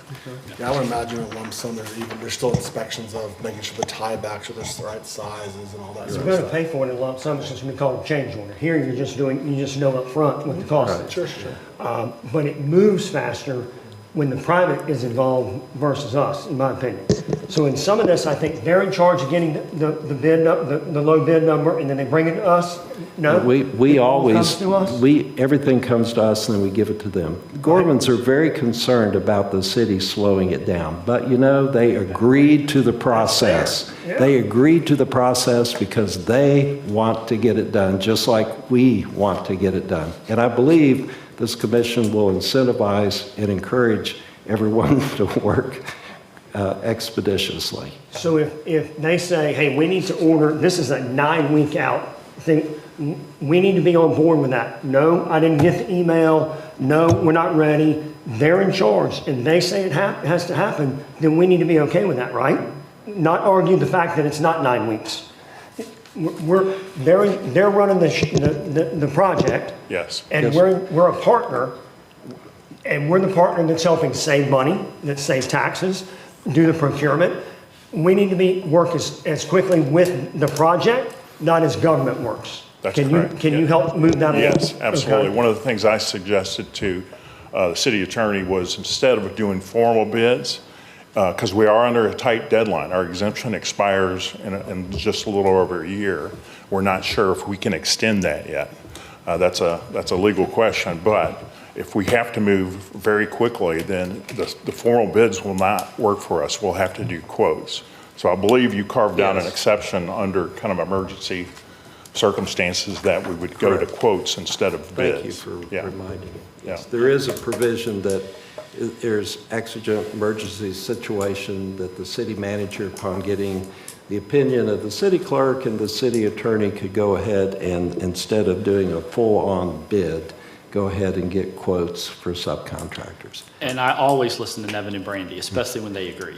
Can we start the project without a CEI, like, getting Yeah. mobilization Yeah. going and all that? Okay. I think we're on the Yeah. same page. Okay. Yeah, so I'd like to move forward with the contract, but also in the next 30 days, 2 weeks, just get an overview of how we would do it in-house versus hiring it. Yeah. And that way we can have another discussion to make sure we're being due diligent. And Mr. Mayor, just for the benefit of the commission and the public, I mean, I had similar perspectives, Commissioner Hughes, when I got back, I was like CEI, but the problem is with these projects and even certain vertical projects, your project manager doesn't always have to be on site, and that's really Mr. Murphy's role as the project manager.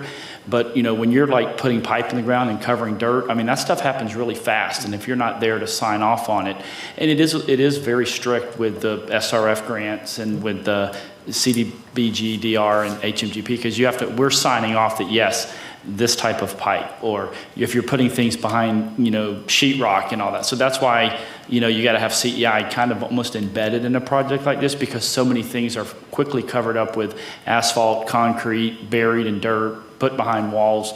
And so you've got to be able to sign off on it. So, it's one of those things, just in order to be able to verify, it's kind of trust but verify. So I had similar concerns when I first came to the city a few years ago, but I do see the value in CEI now, just to keep everybody above reproach. Awesome. I will entertain a motion. We're still discussing. You can't motion to discuss it, you must to accept it. Do I have a motion? The Granger moment. So, Article 9.5, why did we depart from AIA language in this area for actual, why did we choose to go with actual and demonstrable loss? Why did we go Is that with in the general condition? Oh, this is the new language? Yeah. Oh, okay. Well, I mean, it's not highlighted, but it is part of that section. My concern with the change here is that the actual and demonstrable loss will be hard to prove, or a very, very high bar to prove. Are you, I'm sorry, is it 3.7.4? 951. 95.1. I mean, it's the very first sentence. I don't know why, and I'm sure the Gormans are going to do a great job. The contracts are meant for things when things go sideways, right? And so that's really my concern with this, is that we've kind of raised the bar for us holding them to the contract. And I don't understand why we would do that. Okay. This relates to a decision not to pay. Yeah. Okay. Which is ultimately the biggest lever we have, right? Right. Whoever's paying, the biggest lever is, we're not paying for these reasons. And, I mean, what other lever would we have on a contract? So what we've done is we've made it harder for us to grab that lever and say, whoa, time out. And again, I think they're going to do a great job. So this isn't about them. This is about contracts in general. I guess the language that I was looking at is in that next paragraph, the owner shall timely pay all undisputed amounts included in the application for payment. Any withholding shall be limited to the amount reasonably necessary to protect the owner from the specific matter giving rise to the withholding, and in no event shall the owner withhold an entire application for pay due to a dispute affecting only a portion of the work.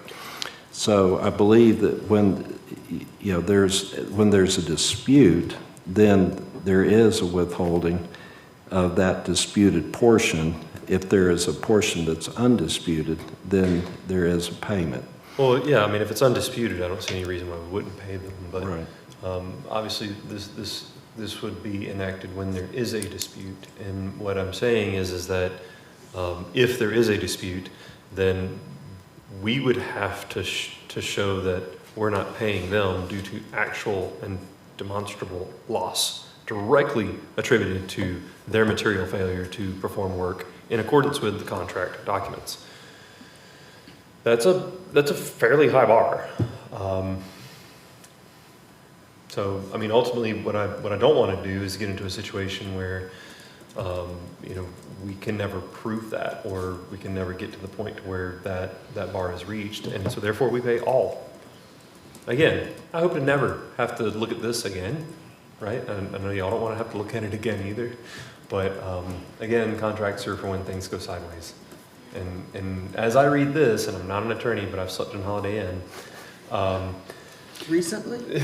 Yes. So if this did go sideways for any reason, we are stuck paying them unless we can point to an actual and demonstrable loss directly attributed to the contractor's material failure to perform the work in accordance with the contract documents. I think it's exactly written right, because we have to say why we're not doing it, and we ought to have a reason why.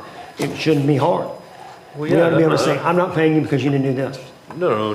That's what it says. It do a material of their lack of work, their lack of performance. We're not going to pay them on that based on reasonable cost. We have to tie their lack of performance to an actual demonstrable loss. Right. To a loss. So if they just decide to just stop working on it and we can't prove a loss, we still have to pay them. If they decide to start working on it, we have a July 31st deadline. Oh, understood. And we miss that, that's a loss. Understood. I get it. I'm just saying is that this puts us in a position, it weakens our position, is what I'm saying. It weakens the city's position to solve any future issues. That's all I'm saying. If they stop work, we either haven't paid them or we got a bigger problem than that. What would you suggest? What language would you concern. suggest? Just go back to the regular AIA standard. What is normally in the AIA? Yeah, the language in yellow was added. That's a good question, and I'm just trying to get it all in context here. It states, the owner shall promptly provide written notice identifying the basis for withholding the estimated amount withhold. So the lessee can recommend that SAMP. The owner then says, okay, I'm going to withhold a portion. Then it says, the owner will not withhold certification of payment based on disputed claims, pending change orders, design issues, differing interpretations, or matter caused by the owner. consultants, separate government authorities, force majeure, or other causes beyond the contractor's reasonable control. So if there's something that happened that is beyond the control of the contractor, that would not be a basis for withholding payment. Yeah, I understand. Okay? But So- what if there's something in their control? Right, But it but- doesn't necessarily rise to actual and demonstrable loss. But isn't Okay, this the where same is that, language where that's is in that the demonstrable AIA? loss? It's 951, Yeah, first but where? sentence. First sentence. Second line, right in the middle. Isn't this the same language that's in the AIA? Okay. No. This, Because it's not highlighted. yeah, this, That's correct. I can explain it. Ah, thank you. I can explain it. This contract was set up for an architect to be in the role of the lessee for some things, but we don't, but that is, SAMP has assumed a little bit of that role.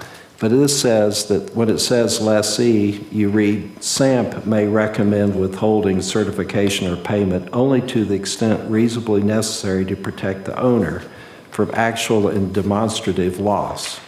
Now, if it said architect, like it used to say, we could look at the architect and say, well, thank you very much for your advice. This contract says we look at SAMP and thank you for helping, for your advice. But the real issue is the owner shall promptly provide written notice for the basis for withholding. And the basis is not limited to a demonstrable loss directly attributable to the material failure. That's more for the advice.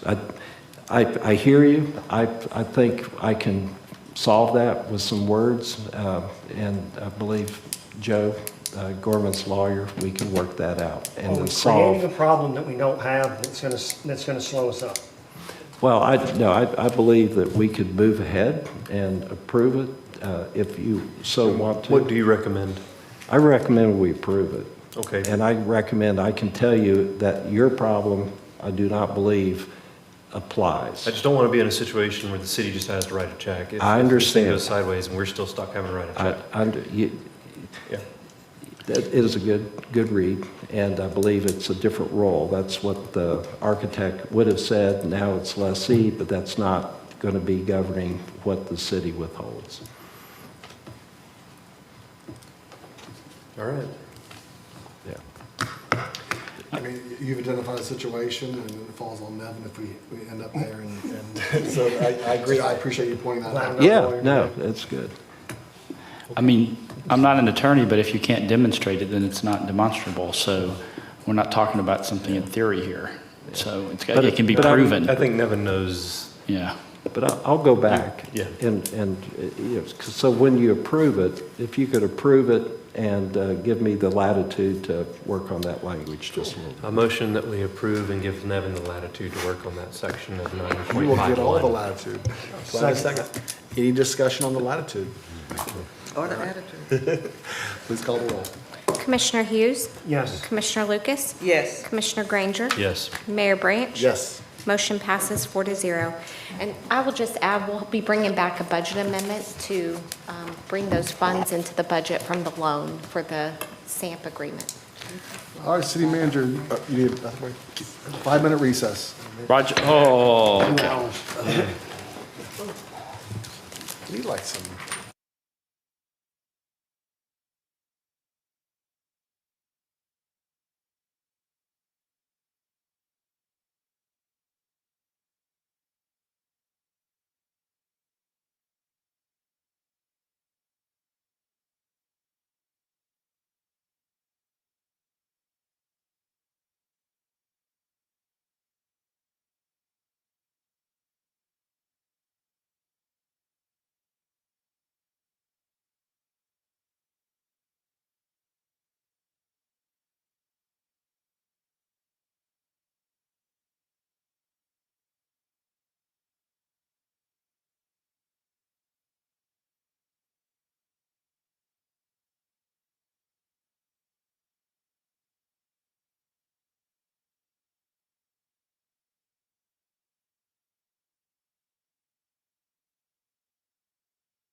All right, Mayor, Commissioners, item 13A-1 is the item that we added, working with Destination Panama City. I believe you're all familiar with the snorkeling reef and that effort in that project. And the ask is just because the city of Panama City is technically the owner of the marina in that particular area right there, just would request that y'all would grant me the authority to work with Ms. Vigil, the President and CEO of Destination Panama City, to work in regarding any permit needs and any potential waiver letters from the city so that she can move forward with this project. That's the request that we would ask of this commission.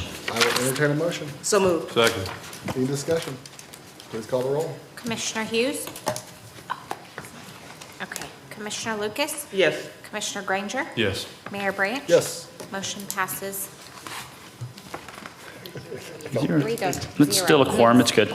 So, all right, moving into item 13A. The original 13A is a memorandum and the item to discuss the results of the interview selections and discussion of the next steps for the city clerk treasurer position. You have a memorandum to me, eventually copied with you guys from Ms. Lewis, who is our HR director, with the results of each of your selections. I will note that one of the folks did receive being on a list of all 5 of y'all. So that's Ms. Walesky. And then we put everybody's selections in here. You can look at the mayor and all 4 commissioners. Her original memo from May 26 as y'all started the process. And then when we discussed this at a recent workshop, there was an email that she added as well. I forwarded that last week, and we also added it to the agenda. So you have before you the list of candidates who appeared on 3 or more of the commissioners' listings. Mr. Anderson, Ms. Glaze, and Ms. Walesky. Again, Ms. Walesky was on all 5 of y'all. And as a reminder, the option that y'all selected, each of y'all does have a bonus pick if you so desire. I would defer to Ms. Waldron if she would like to add anything to this introduction to this item. Ms. Waldron? I have nothing to add. Great. Thank you. Still wanted to give you that opportunity, ma'am. Thank you. So we're just wanting to know how y'all want to move forward. And Ms. Lewis is here if y'all want to get down in the weeds on next steps. Again, she's got 3 decades of experience recruiting at this level and is happy to provide her services and guidance and advice to the mayor and commissioners. I think we should do option 2. At our last workshop, we talked about whether to proceed, and we were not in a position in a workshop to take any action on that. So I'd like us to start there, in light of the fact that the Charter Review Committee is bringing, possibly if we approve, a separation of this position, clerk treasurer.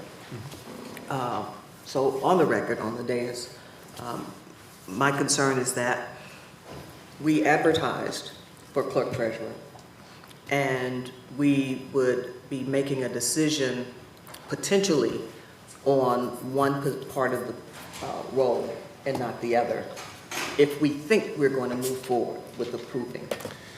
And so that's a lot of hypothetical, and that's not what we presented when we put out the RF or the request for employment. I think to the same point is we might come back to these applicants we've picked and go, surprise, it's a completely different job. And they go, I really wanted the clerk duties. Right.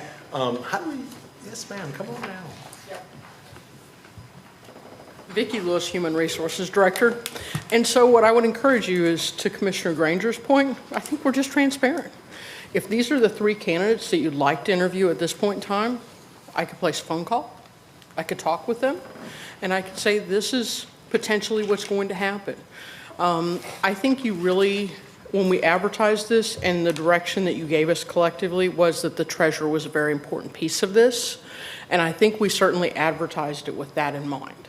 And so I do think at least a portion of these candidates, the treasurer was a heavy piece. Another option might be to consider additional applicants with that in mind, to Commissioner Lucas's point, with it in mind that maybe you need to focus more on the treasurer portion and less on a clerk. You could, as another alternative, because you don't have enough options, as another alternative, you could ask the city manager, the interim city clerk treasurer, myself, to give you recommendations of people that maybe have a little more the treasurer, a little less the clerk.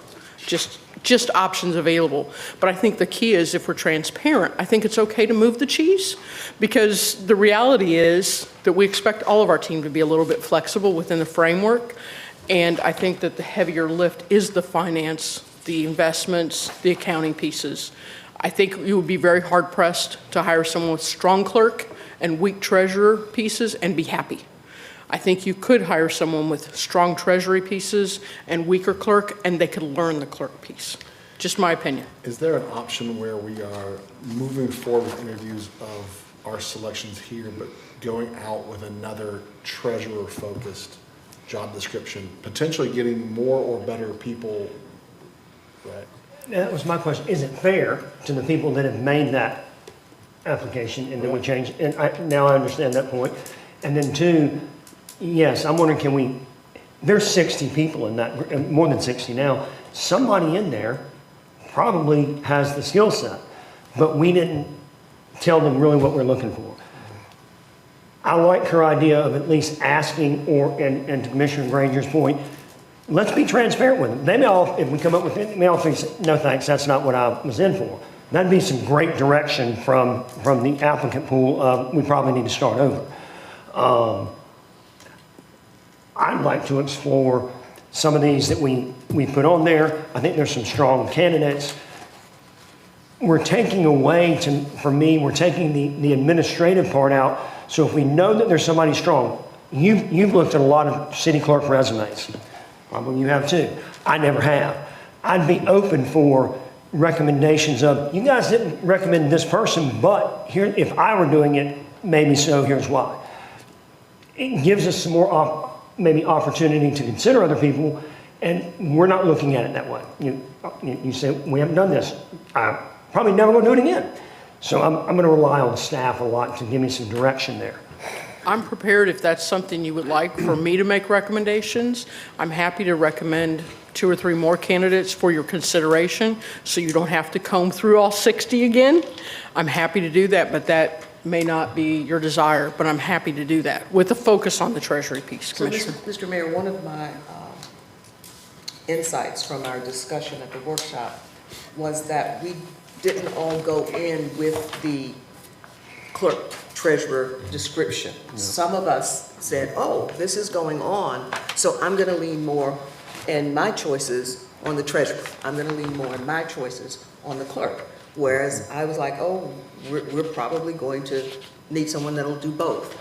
Again, we're considering making a decision on a hypothetical. We could change. And so if we're going to bring people up to interview, I think we need to be on the same page as to what we're looking for.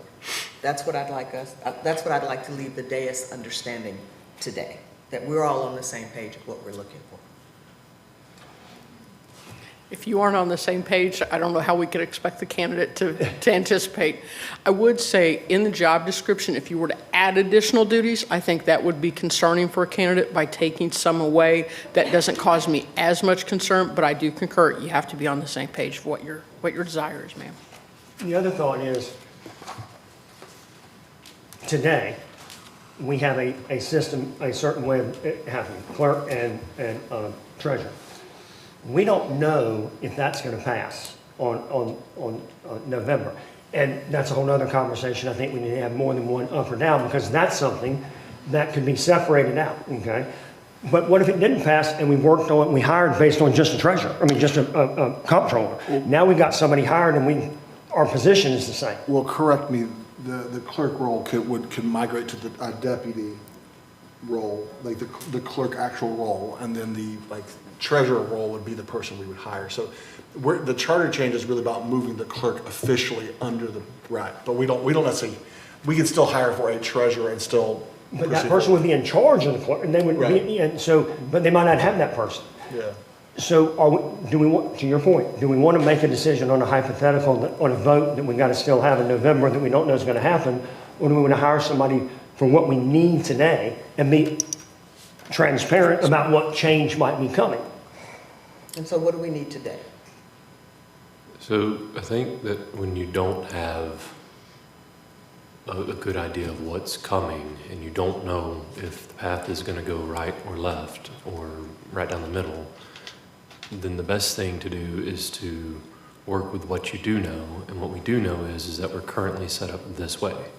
And that's why I like option 2, is because we can tell these folks, hey,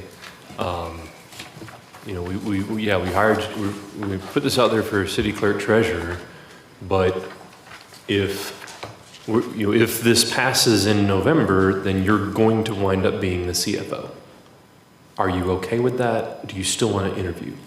And if they do, then I think they should come. We should interview them, because I know for me, I was very heavy on the finance side rather than the clerk side. So I didn't necessarily rack and stack based on whether or not they had clerk specific experience. For me, it was more finance. It was more, can you go talk to banks and get great rates for loans? Can you go talk to banks and get great rates for investments? Do you understand investments? You know, that kind of thing. That was really where I was looking for. And as I understand it, these 3 candidates also are pretty good in those areas as well. So that's where I would suggest that we move forward with option 2. So we're hiring a treasurer, a financial person, and So- not a clerk. Because the job is half treasurer and half clerk, and I think that the job could change in the future, but if that resolution fails, then we still have a clerk treasurer, right? We still have clerk treasurer. So knowing that the position could change in the future and writing that into any acceptance contract, I think is reasonable. So. And I'm fine with that. I'm also concerned that we're losing out on a candidate who might be a great treasurer but has no desire to be a clerk. And did not apply. And did not apply, right. And so I agree, we have a lot of consensus built around a few people here. And to me, going out to them, asking them if they're still interested in the job, even though it might change, makes complete sense. And I think that should be a part, but I'm wondering if we should continue with interviews but still put out a job posting that says, treasurer-focused role, who potentially wants that? Would we get different applicants or better applicants, whatever better means? So, yeah, I don't want to pause the process. We can't pause this whole process until November either. Brandy would be like, oh. I will just mention that whenever we hired Ms. Smith 5 years ago, we did hire a recruiter to help us, and we originally went out looking for a clerk treasurer. They do a brochure to recruit and advertise for and market the position, and it was a clerk treasurer. We were not seeing very many applicants. Granted, this was during COVID and, you know, a different time period. We ultimately decided after 6 months to change, and we changed the job description to be a CFO position, even though that's not the title. We recruited for a chief financial officer. And that's how we ultimately, hired Jan Smith. But that is something that we did do back then. Now, we didn't get to the stage where we were getting ready to interview candidates. We just were not getting applications. Is the job description that we used to hire Jan, is that now the same job description that we went out for on this one? No, sir. We had that, but we didn't, we looked at that when we were crafting this one, but what you guys y'all made approved. edits to it as well. I'm sorry, what'd you say? Y'all made edits to the job description that's currently The out. one that y'all approved was pretty much new job So description. then how does this sound? How does this sound if we, I'm looking to you, Vicki, for what you think about this. If we move forward with option 2, but we do not close out the requisition and we leave it open, and maybe even modify it and change it to that, to the CFO position, or establish a new requisition and just be very transparent with the folks that we're looking to bring in. Because I don't want to slow this process down either. I mean, everything happens here, so not as fast as I would like. And I think that we have some great candidates here, I really do. And I think that we may have somebody who could do a great job for us just on the CFO side. But at the same time, we didn't advertise for a CFO, so maybe that's how we if we find somebody in this first round, then great, and if we don't, then we have another round to go with. We, just so you all know, to be clear, y'all did vote to close the Understood. recruiting, so it has It would been have to be closed another- as of June 9th. June Okay. 9th. Yeah. So And I we would could- say, if we're going to continue, that we use the CFO. Yeah. Interview these folks with the new position and see if they're interested.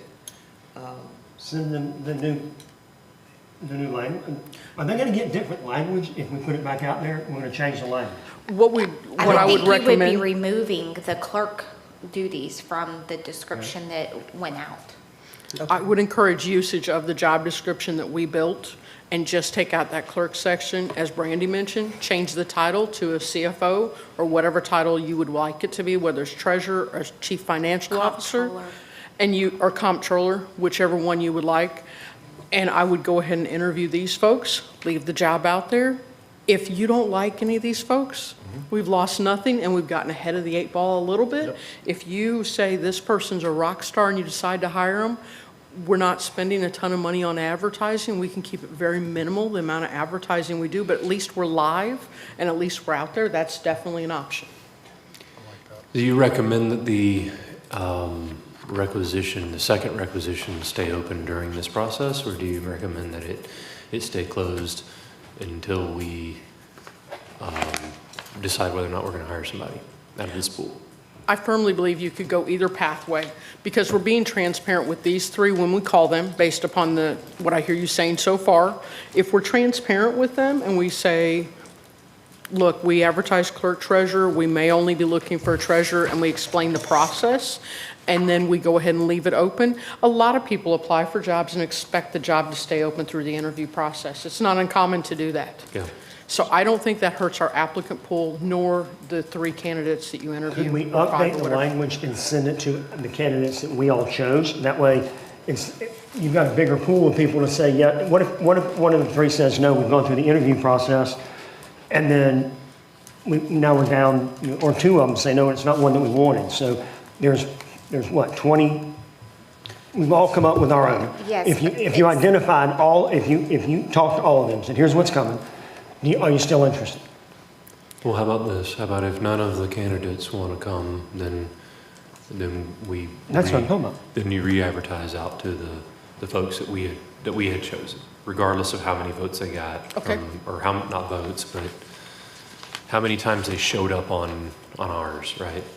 So you saw all the candidates. Yes. You know the first culling, if you will, of the candidate pool. Yes. So on page 2 of the memo, it's itemized who All right. voted for which candidate, sir.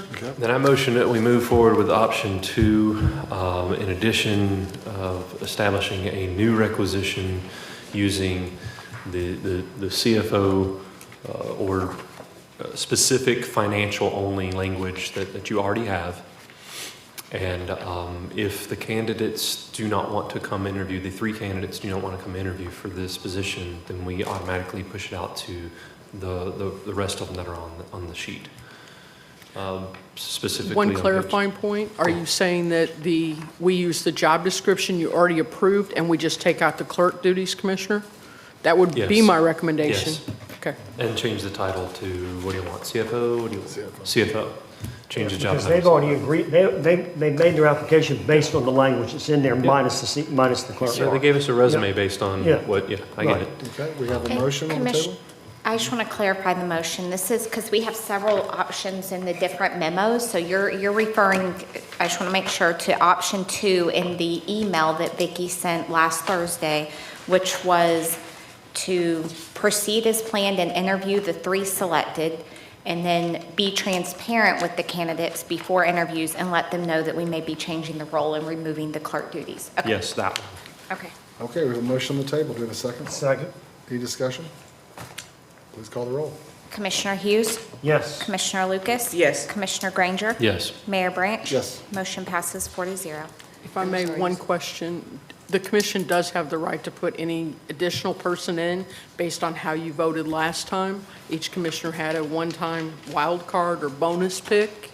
I don't know your opinion, Brandy, on is that something you want to avail yourselves of? Or Let's not drown it down right now. Let's- Okay, thank you, sir. Yeah, we got 3 to work with here. Yeah, Let's, yeah. If there's any that you guys felt passionate about, there was that option there for you to add one of your other picks that maybe did not get 2 other votes. I thought the 3 are great. yeah. Okay. Thank you, And sir. that's the June 15 memo, right? The email that Vicki sent last Thursday, June 18th, it's in, 18th. it's in your, it should be in your Right here. packet. Last name. Mr. Hayes, 13B. This is option 2 on how to Yes, move it is. forward. Mr. Mayor, what is Yes, that? ma'am, those are Okay, the that's my 3. question. Yes, It's that over here. yes. Moving on to 13B. All right, item 13B is consideration to approve budget amendment resolution 2026-0623.1 and H0760 amendment number 4, an increase of $1.279,947,000 to the existing subrecipient agreement between the Florida Division of Emergency Management Mitigation Bureau, or FDEM, and the City of Panama City HMGP Millville Wastewater Treatment Plant Generator Project. On December 14th, 2021, the Commission approved the grant agreement 80760 to replace the existing generator serving the Millville Wastewater Treatment Plant with a new standby power system to fully serve the plant. On June 24th of 2025, roughly 7 months later, the Commission went to contract for construction of the project. The city requested an increase to the budget and was approved on June 10th of 2025. This amendment also increases the date grant agreement to March 31st of 2027. Staff recommendation through the Disaster Recovery Project Manager is that the Commission approve the budget amendment, Resolution 2026-0623.1, and the signature of H0760 amendment number 4. Mr. Mayor? I will entertain a motion. So moved. Second. Any discussion? Please call the roll. Commissioner Hughes, Yes. Commissioner Lucas, Yes. Commissioner Granger, Yes. Mayor Branch. Yes. Motion passes 4-0. Commission has adopted Resolution 2026-0623.1, a resolution providing for the budgeting of capital funds. And yes, for the public and media, the generator can be moved if we do ever relocate that wastewater treatment plant.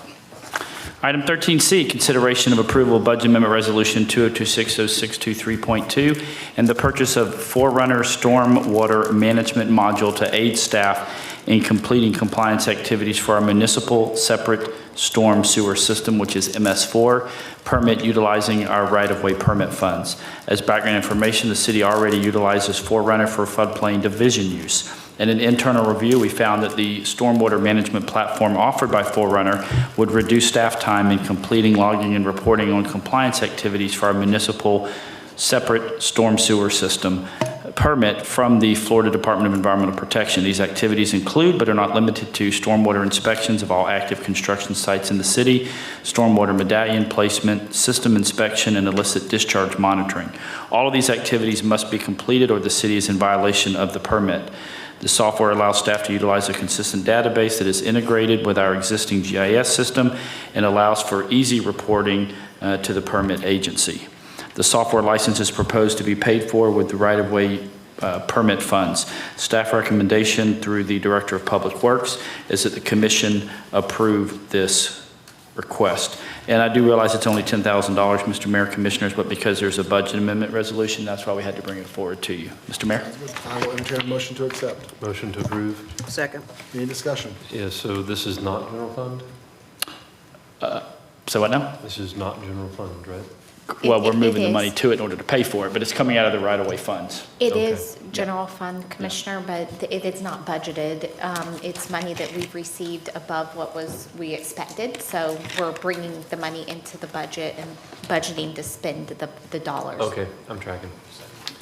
And that's actually a positive thing. I think people don't realize that even if we get extra money, we can't go and spend it without coming to you guys first because Without the amending budget's the already budget approved. to Yeah. allow.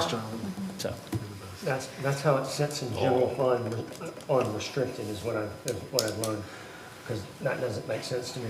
So I have a question for the computer guys. Oh, these You guys? can't walk through City Hall and an employee can't know where we've been, if you've been in which department, because none of our system talks to each other. At the Well, we have last, camera. No. right. You want at the personal budget trackers in meeting, City Hall? The cuts were, out of each department, there was a lot of software cuts, which I disagree with. I think efficiency comes through that. It can.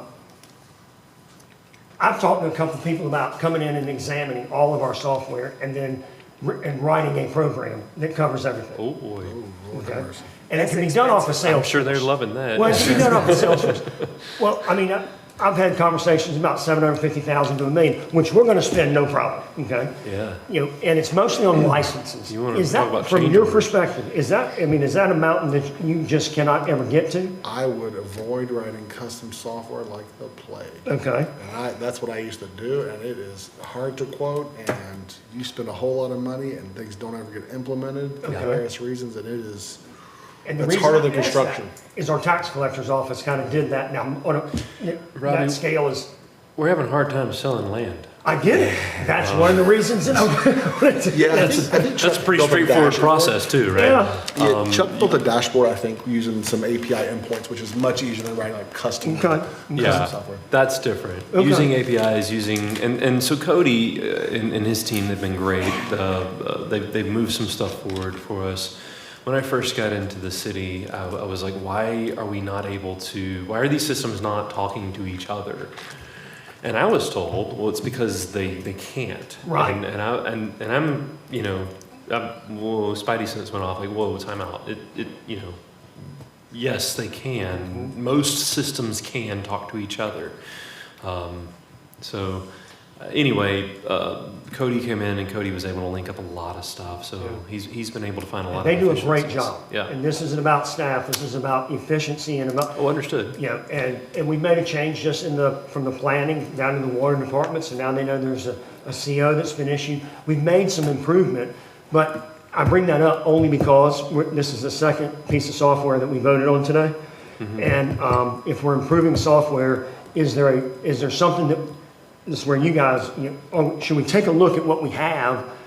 We're trying to consolidate, we're trying to, I don't know what we're spending licensing each year, but we have different programs and everybody's gonna have licenses. Well, I think it'd be fair for any department to reach out to other cities and say, hey, what have you done? Because they might have done some integrations. Yeah. And to find some savings there. But I would I know dozens of people that write custom software do not recommend it. It is a black hole where you throw money into. Yeah. anything. And then you're constantly paying that person or company to update it because nobody else. Gotcha. You're immediately locked into to a service contract. Right. And if they're the only ones that know it, they're going to charge whatever they want to charge. And if you don't like it, too bad.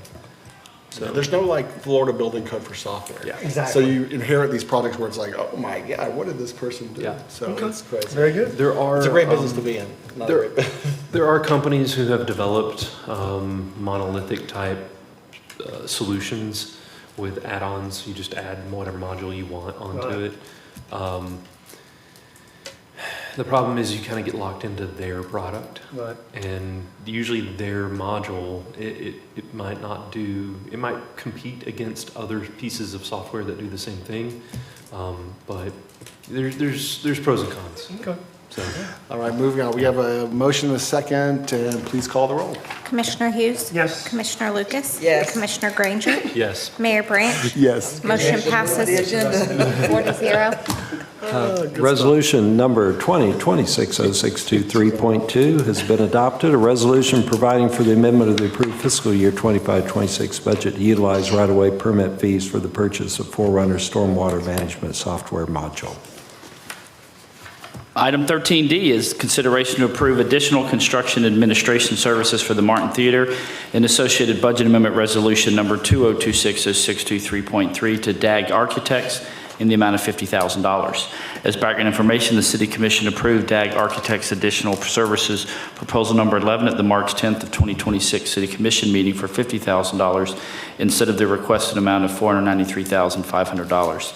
City staff was directed to submit requests for construction administration services every 2 months going forward. This is the third such request. The remaining amount of construction administration services for the current construction contract is $298,700 after this request. Staff recommendation to the city manager's office, so the commission approve the proposal for additional CA services in a budget amendment resolution 202-60623.3 in the amount of $50,000, or if the commission wanted to carry it out through the end of this calendar year, that would be the additional $298,700. There was a question earlier in the agenda as well. This is for DAG, this is not for Burke, just clarifying. So, Mr. Mayor? Just a slight clarification, if it's through the end of this calendar year, it's an additional 100K. That 298.7 is through the end of the contract term for construction right now. So that gets us to September of 2027. I would love to see a motion through the end of the year. A motion that we approve through the end of the year. Yeah. Second. Yeah, I like that. So Yeah. Any discussion? To clarify that, that's a total for 150,000. Yes. Okay. Yep. Any So discussion? let's make that, can we clarify that to be 150,000 instead of, as you said, it's 150,000 to the end of the year. The 13D is for 50. If you Right. do that, that gets us July and August. Then I need four additional months for the end of the year. That's another 100,000 for a total of 150. All right, do we want to make the motion be 150 or just to the end of the year? I'll motion that we will approve up to $150,000. I'll second that. What was, I'm sorry. 150. Okay. To the end of the Those year. are the same. I think that's what Mr. Jones is saying. 150 is what gets you to December. So those are the same thing. Yeah. Do I Does need that to say include- December too? No, you're good. Okay, thanks. But Commissioner Lucas already seconded it. Are you good with your second? Yes. Any discussion? Please call the roll. Commissioner Hughes? Yes. Commissioner Lucas? Yes. Commissioner Granger? Yes. Mayor Branch? Yes. Motion passes 4-0, and we will update the budget resolution to reflect 150, but after Nevin reads. Resolution number 2026-0623.3, a resolution providing for the budgeting of capital funds. Item 13E is consideration for approval of proposals from Neighborhood Evolution for inclusion in the request for proposals concerning the properties located at 1300 Beck Avenue, .23 acres, and 1306 Beck Avenue, .83 acres. As background information, at the December 16, 2025 City Commission meeting, the Commission unanimously decided to request proposals from Neighborhood Evolution regarding the sale and development of two properties in St. Andrews, again, 1300 Beck Avenue and 1306, as on your screen. Then, on June 1st, 2026, during a virtual workshop, Neighborhood Evolution presented 5 proposals. These submissions are now available for the Commission's review and selection for inclusion in an RFP. Staff requests direction regarding the specific proposal the Commission intends to include in the request for proposals for the properties located at 1300 Beck Avenue and 1306 Beck Avenue. Mr. Mayor, Commissioners? Yeah.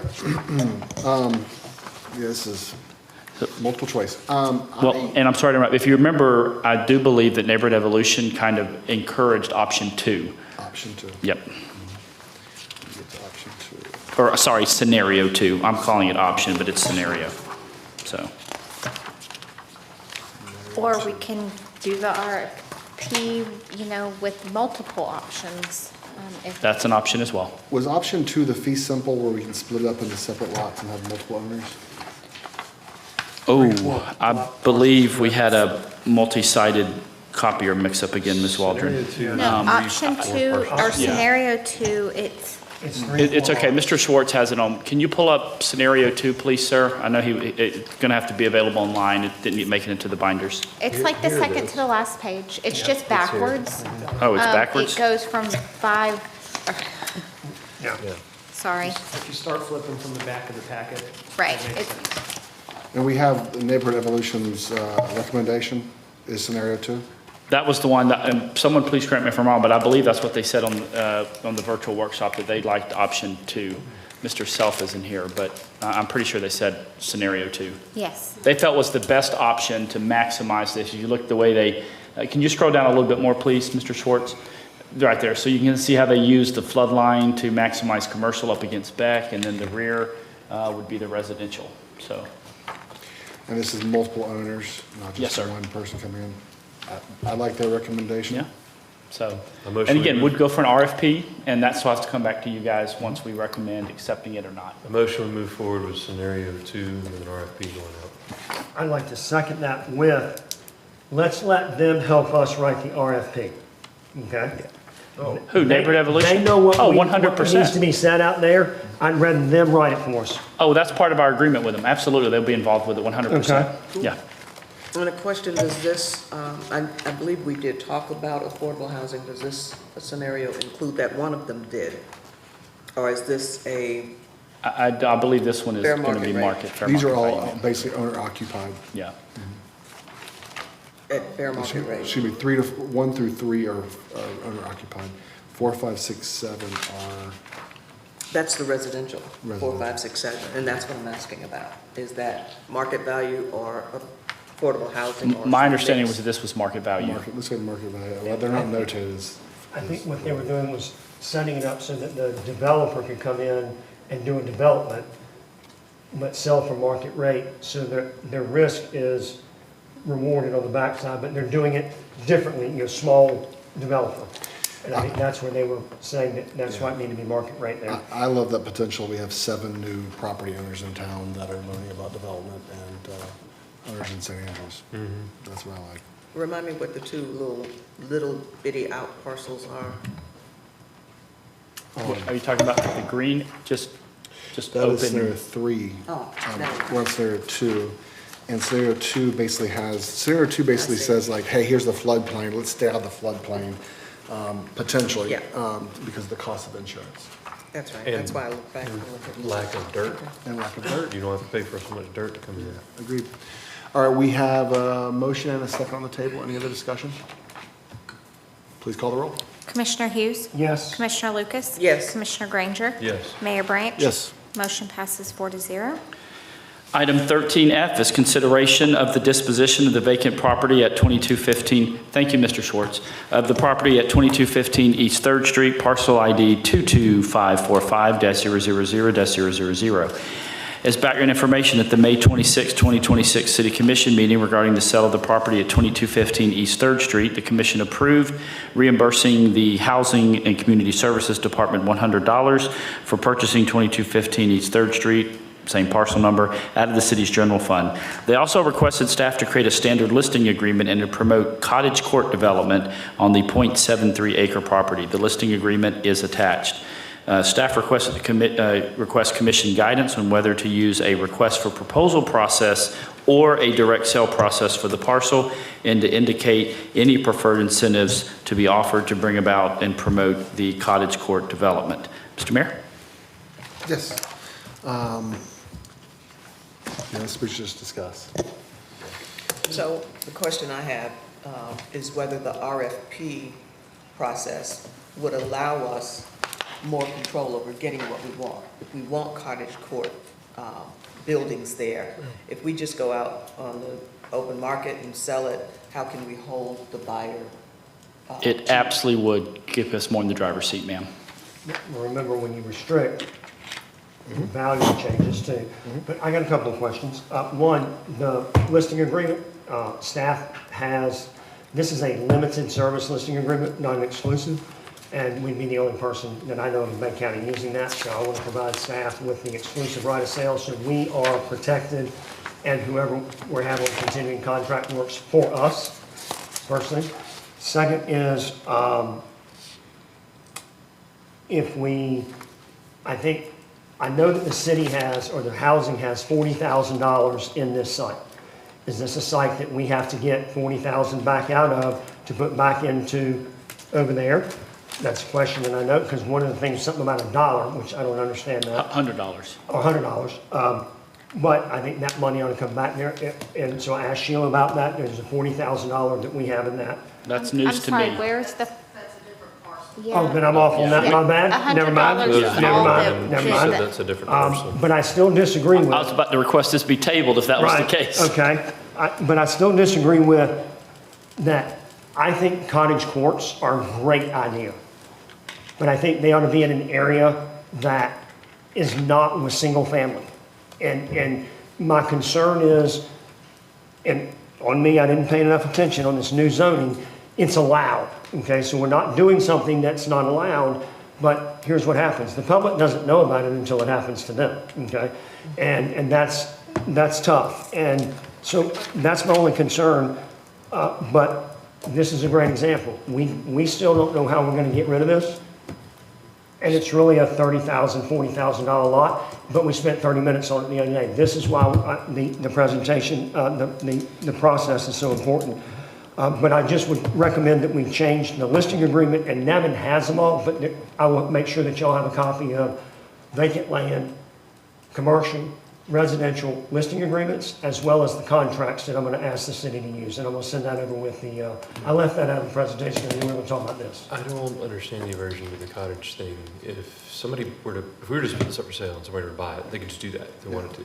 But we'd have to approve it because it's in our zoning and land use. I was just saying that I disagree with it. That doesn't mean we can't stop it. That's why I said, it's zoned, they can do it. Yeah. It's an unfortunate thing. No, I mean, it isn't, because literally you can take the block right there, just to Yeah. the left, the right of it, and just literally drop it on the exact same, and that is, a cottage court is just literally what you're seeing over there platted into one Right, but parcel. those are all separate houses. But that's what a cottage court can be, duplexes, triplexes, or single family. I mean, it's simply that, they're not all parceled out.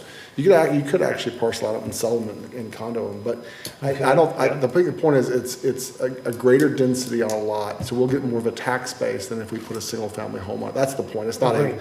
whether it's cottage court or whatever, but density is what I seek. And it's also a new product for our town, I think, and people would be really excited about it, because it fits neighborhoods. It's not like a, 4-story building in your backyard. It's what fits the neighborhood. Yeah. And a question that Mrs. Lewis brought up was capping the commission. I would say that, across the board, we just charge 6%, be done. And that's a negotiable item, folks. We don't have to pay it, the buyer can pay it, somebody can pay it, but if we put that out there, in the last discussion we had on this, and I've already talked to them, they had a sliding scale commission thing. We don't need to do that with tax dollars. I'm not a fan of it anyway. But I think we need to say in anything that we do, any agreement we have, just across the board, 6% would be the top, no matter if it's commercial or residential. I think, and this actual lot has potential even to put in the front of it, a commercial unit. You could do like a barber shop or even an office for like a real estate agent, something that doesn't need a lot of parking. And that's how you really blend in that, 3rd Street's a little main street. It was, yeah. It was And so that's how you blend in these sort of uses without it being disruptive to neighborhoods. So I'd love to see an RFP go out, and I agree that if we are looking for people, if we're restricting somebody, they potentially might see less of a value of the property, and they can make a different offer. And I'm not looking for like 100% coverage on the property. I just want to see more than one house sitting there. And I want to see some creativity, and I want to see as a new precedence of creativity of local small-scale developers. So I'd love to see us move forward. I'd love to see us use that new listing agreement that you have. It makes total sense to me. And I would agree even that, I think that real estate agents are providing a service, and we shouldn't be, everyone has to make money, whether you're building bulkheads or you're a real estate agent. And if you're providing a service, we should be paying people adequately and fairly. So I'm not up for trying to negotiate those down, especially on something like this, if you were to sell it. Mr. Mayor, Commissioner, so I think if we go the RFP route, the whole listing agreement's a moot point, but, and this is kind of a question more for, I think, Ms. Waldron and Mr. Zimmerman, but I thought the commission already approved the contracts, and we've already used it. Please correct me if I'm We've wrong. not used this listing agreement. I'm being told we did For by. the 3 realtors, I believe we already, commission, that's already in there, the though. contracts for the 3 continuing services for the Well, then realtors. we'll vote on that next meeting, next time. Here's the deal, all it is it's a representation thing. Would you rather be fully represented or partially? Okay, that's an easy question to answer. I don't know the answer And to so that. and the realtors won't have a problem with it. Okay. Actually, it'll be better. Sounds like we're gonna have to vote on it, so just Bring it next meeting. get on the agenda. Yes, sir. Yeah, that's what I was gonna do. Awesome. Yeah, So yeah. a motion I that we did not put this know out we to did that. RFP for cottage homes. Do I have a second? Second. And the question, this again is market value, not affordable housing. Well. No, that's a good cottage question. homes are affordable housing. They can be. I mean, They don't, I guess they don't have to be, but I think that's gonna be. I think that's up for the developer to present to us. If they Yeah. want to bring that in and say, hey, I'm more willing to do this and that, I think that's further creativity and. then I would like that to be a part of Yeah, I the think so. Make RFP that- as yeah, an option. That's an option. Yeah. Yeah. Because we learned with these RFPs, if you break, you can't go sideways on it because it disqualifies you. Yeah, Would you I'll like add us that to the to motion. draft the RFP and bring it back Yes. before the commission for approval Yes, before we please. send it out? Yes. And then Commissioner Hughes, for this listing agreement will not be used at this time. Yes. But let's bring back. Yes, sir. and you can bring back. All right, thank you. Okay, we have a motion and a second. And any discussion? Please call the roll. Commissioner Hughes? Yes. Commissioner Lucas? Yes. Commissioner Granger? Yes. Mayor Branch? Yes. Motion passes 4-0. 13G. Item 13G is consideration of approval for award of bid PC 26-011 Pretty Bayou Improvements Phase 3 and authorization to execute the contract to 850 Construction Services in the amount of $1,194,839.37. Background information, the Pretty Bayou Water and Wastewater Improvements Phase 3 Infrastructure Improvement Project consists of replacement and rehabilitation of water and wastewater lines, pavement, curb, and sidewalks. The limits of the project are Queens Circle, Foxworth Drive, and Longleaf Road. On April 1st of this year, sealed bids were received at the City of Panama City Hall and opened for the reference project. The bids were opened in the presence of bidders' representatives and city staff. 8 bids total were received, as shown in the included detailed certified bid tabulation. As anticipated, all 8 bids exceeded the available project budget. To keep the project within the remaining available grant funding, the scope was reduced by removing a portion of the proposed linear footage of pipe, along with associated fittings and, I'm not even going to try, extra things with pipe. Following this exercise, 850 Construction LLC remained the lowest bidder. Staff recommendation through the Director of Public Works is that the Commission approve this bid award PC 26-011 to 850 Construction LLC. I will entertain a motion. Motion. Second. Any discussion? Please call the roll. Commissioner Hughes? Yes. Commissioner Lucas? Yes. Commissioner Granger? Yes. Mayor Branch? Yes. Motion passes 4-0. And this pretty much will wrap up the Kings Point Pretty Bayou septic to sewer, at least the first round, over a number of years, all through state appropriations. So, all right, item 13H is consideration of rejection of the bid submission provided by Pearl Entertainment and Productions LLC for request for proposals PC 26-028 for the management and operations of the Martin Theater and approval to reissue the RFP. As background information, on June 1st of this year, the city received only one proposal in response to the RFP for management and operations of the Martin Theater. The submission provided by Pro Entertainment and Productions LLC was acknowledged by purchasing staff, confirming receipt of a single response. Industry standards and best practices for public procurement, especially for high visibility, high value cultural facility operations, generally anticipate multiple competitive responses to ensure the city can evaluate a range of qualifications, program models, financial approaches, and operational philosophies. A single response limits the city's ability to compare proposals, assess market pricing, and ensure the selected operator offers the most advantageous proposal for the community. Given the Martin Theater's importance as a cultural and economic civic asset and the substantial investment made towards its renovation, it is critical that the city conduct a process that demonstrates transparency, competitiveness, and due diligence. A resolicitation of the RFP would allow the city to increase competition and fairness, encourage broader participation, strengthen the evaluation process, ensure alignment with community expectations, and mitigate our risk. Reissuing the RFP does not reflect negatively on the sole respondent.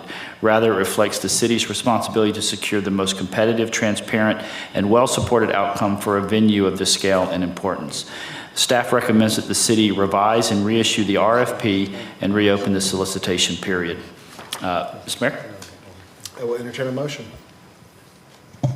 I'll make a motion that we reject the bid and create a new RFP that is centered around economic impact, and the city will make money after that, not the city make money and then economic impact. That would be my motion. That's the problem. The RFP, in my opinion, the scoring was wrong in this. It was, and there were people that did not make. We even got a letter from somebody that said, or an email that said why they didn't make one. The scoring was cost prohibitive in running it for the risk that we were asking them to take. Has been my conversations. So I'd like for us to let's think about, we have this shiny new object. What can you do for us to make it work? And who are you? What are your qualifications? What do you really do, rather than these are the things we need you to fit in this box? Some of them are going to be in the box, but not all of them. I'll second. So the motion is to accept, is to reject the bid, put out a new RFP that is more centered around economic impact and partnership. Let's have staff bring that back to us. Okay, sounds Can we good. do that? Yes, sir. Okay. So they're going to bring back an RFP. Yeah. You got it. Mr. Mayor, I would be remiss if I did not express the city's sincere appreciation to Pearl Entertainment and Productions for responding to our RFP. We do, we very much appreciate it. Okay, so we have a motion and a second. Any discussion? Please call the roll. Commissioner Hughes, Yes. Commissioner Lucas, Yes. Commissioner Granger, Yes. Mayor Branch. Yes. Motion passes 4-0. A motion to adjourn. Second. Any discussion? Wow. Any discussion? Any Maybe. discussion? No, Please call the roll. Do I need to do it? Commissioner Hughes, Commissioner Lucas, Yes. Commissioner Granger, Yes. Mayor Branch. Yes. Motion passes 4-0. Real quick, on 13H, I don't think we had a second. Doreen and I do not have Yeah, a you second. did. So what? Commissioner Hughes motioned, but. I seconded. You did? Okay. Yes. He did. Okay, thank you. Sorry. Thank you. Thank you.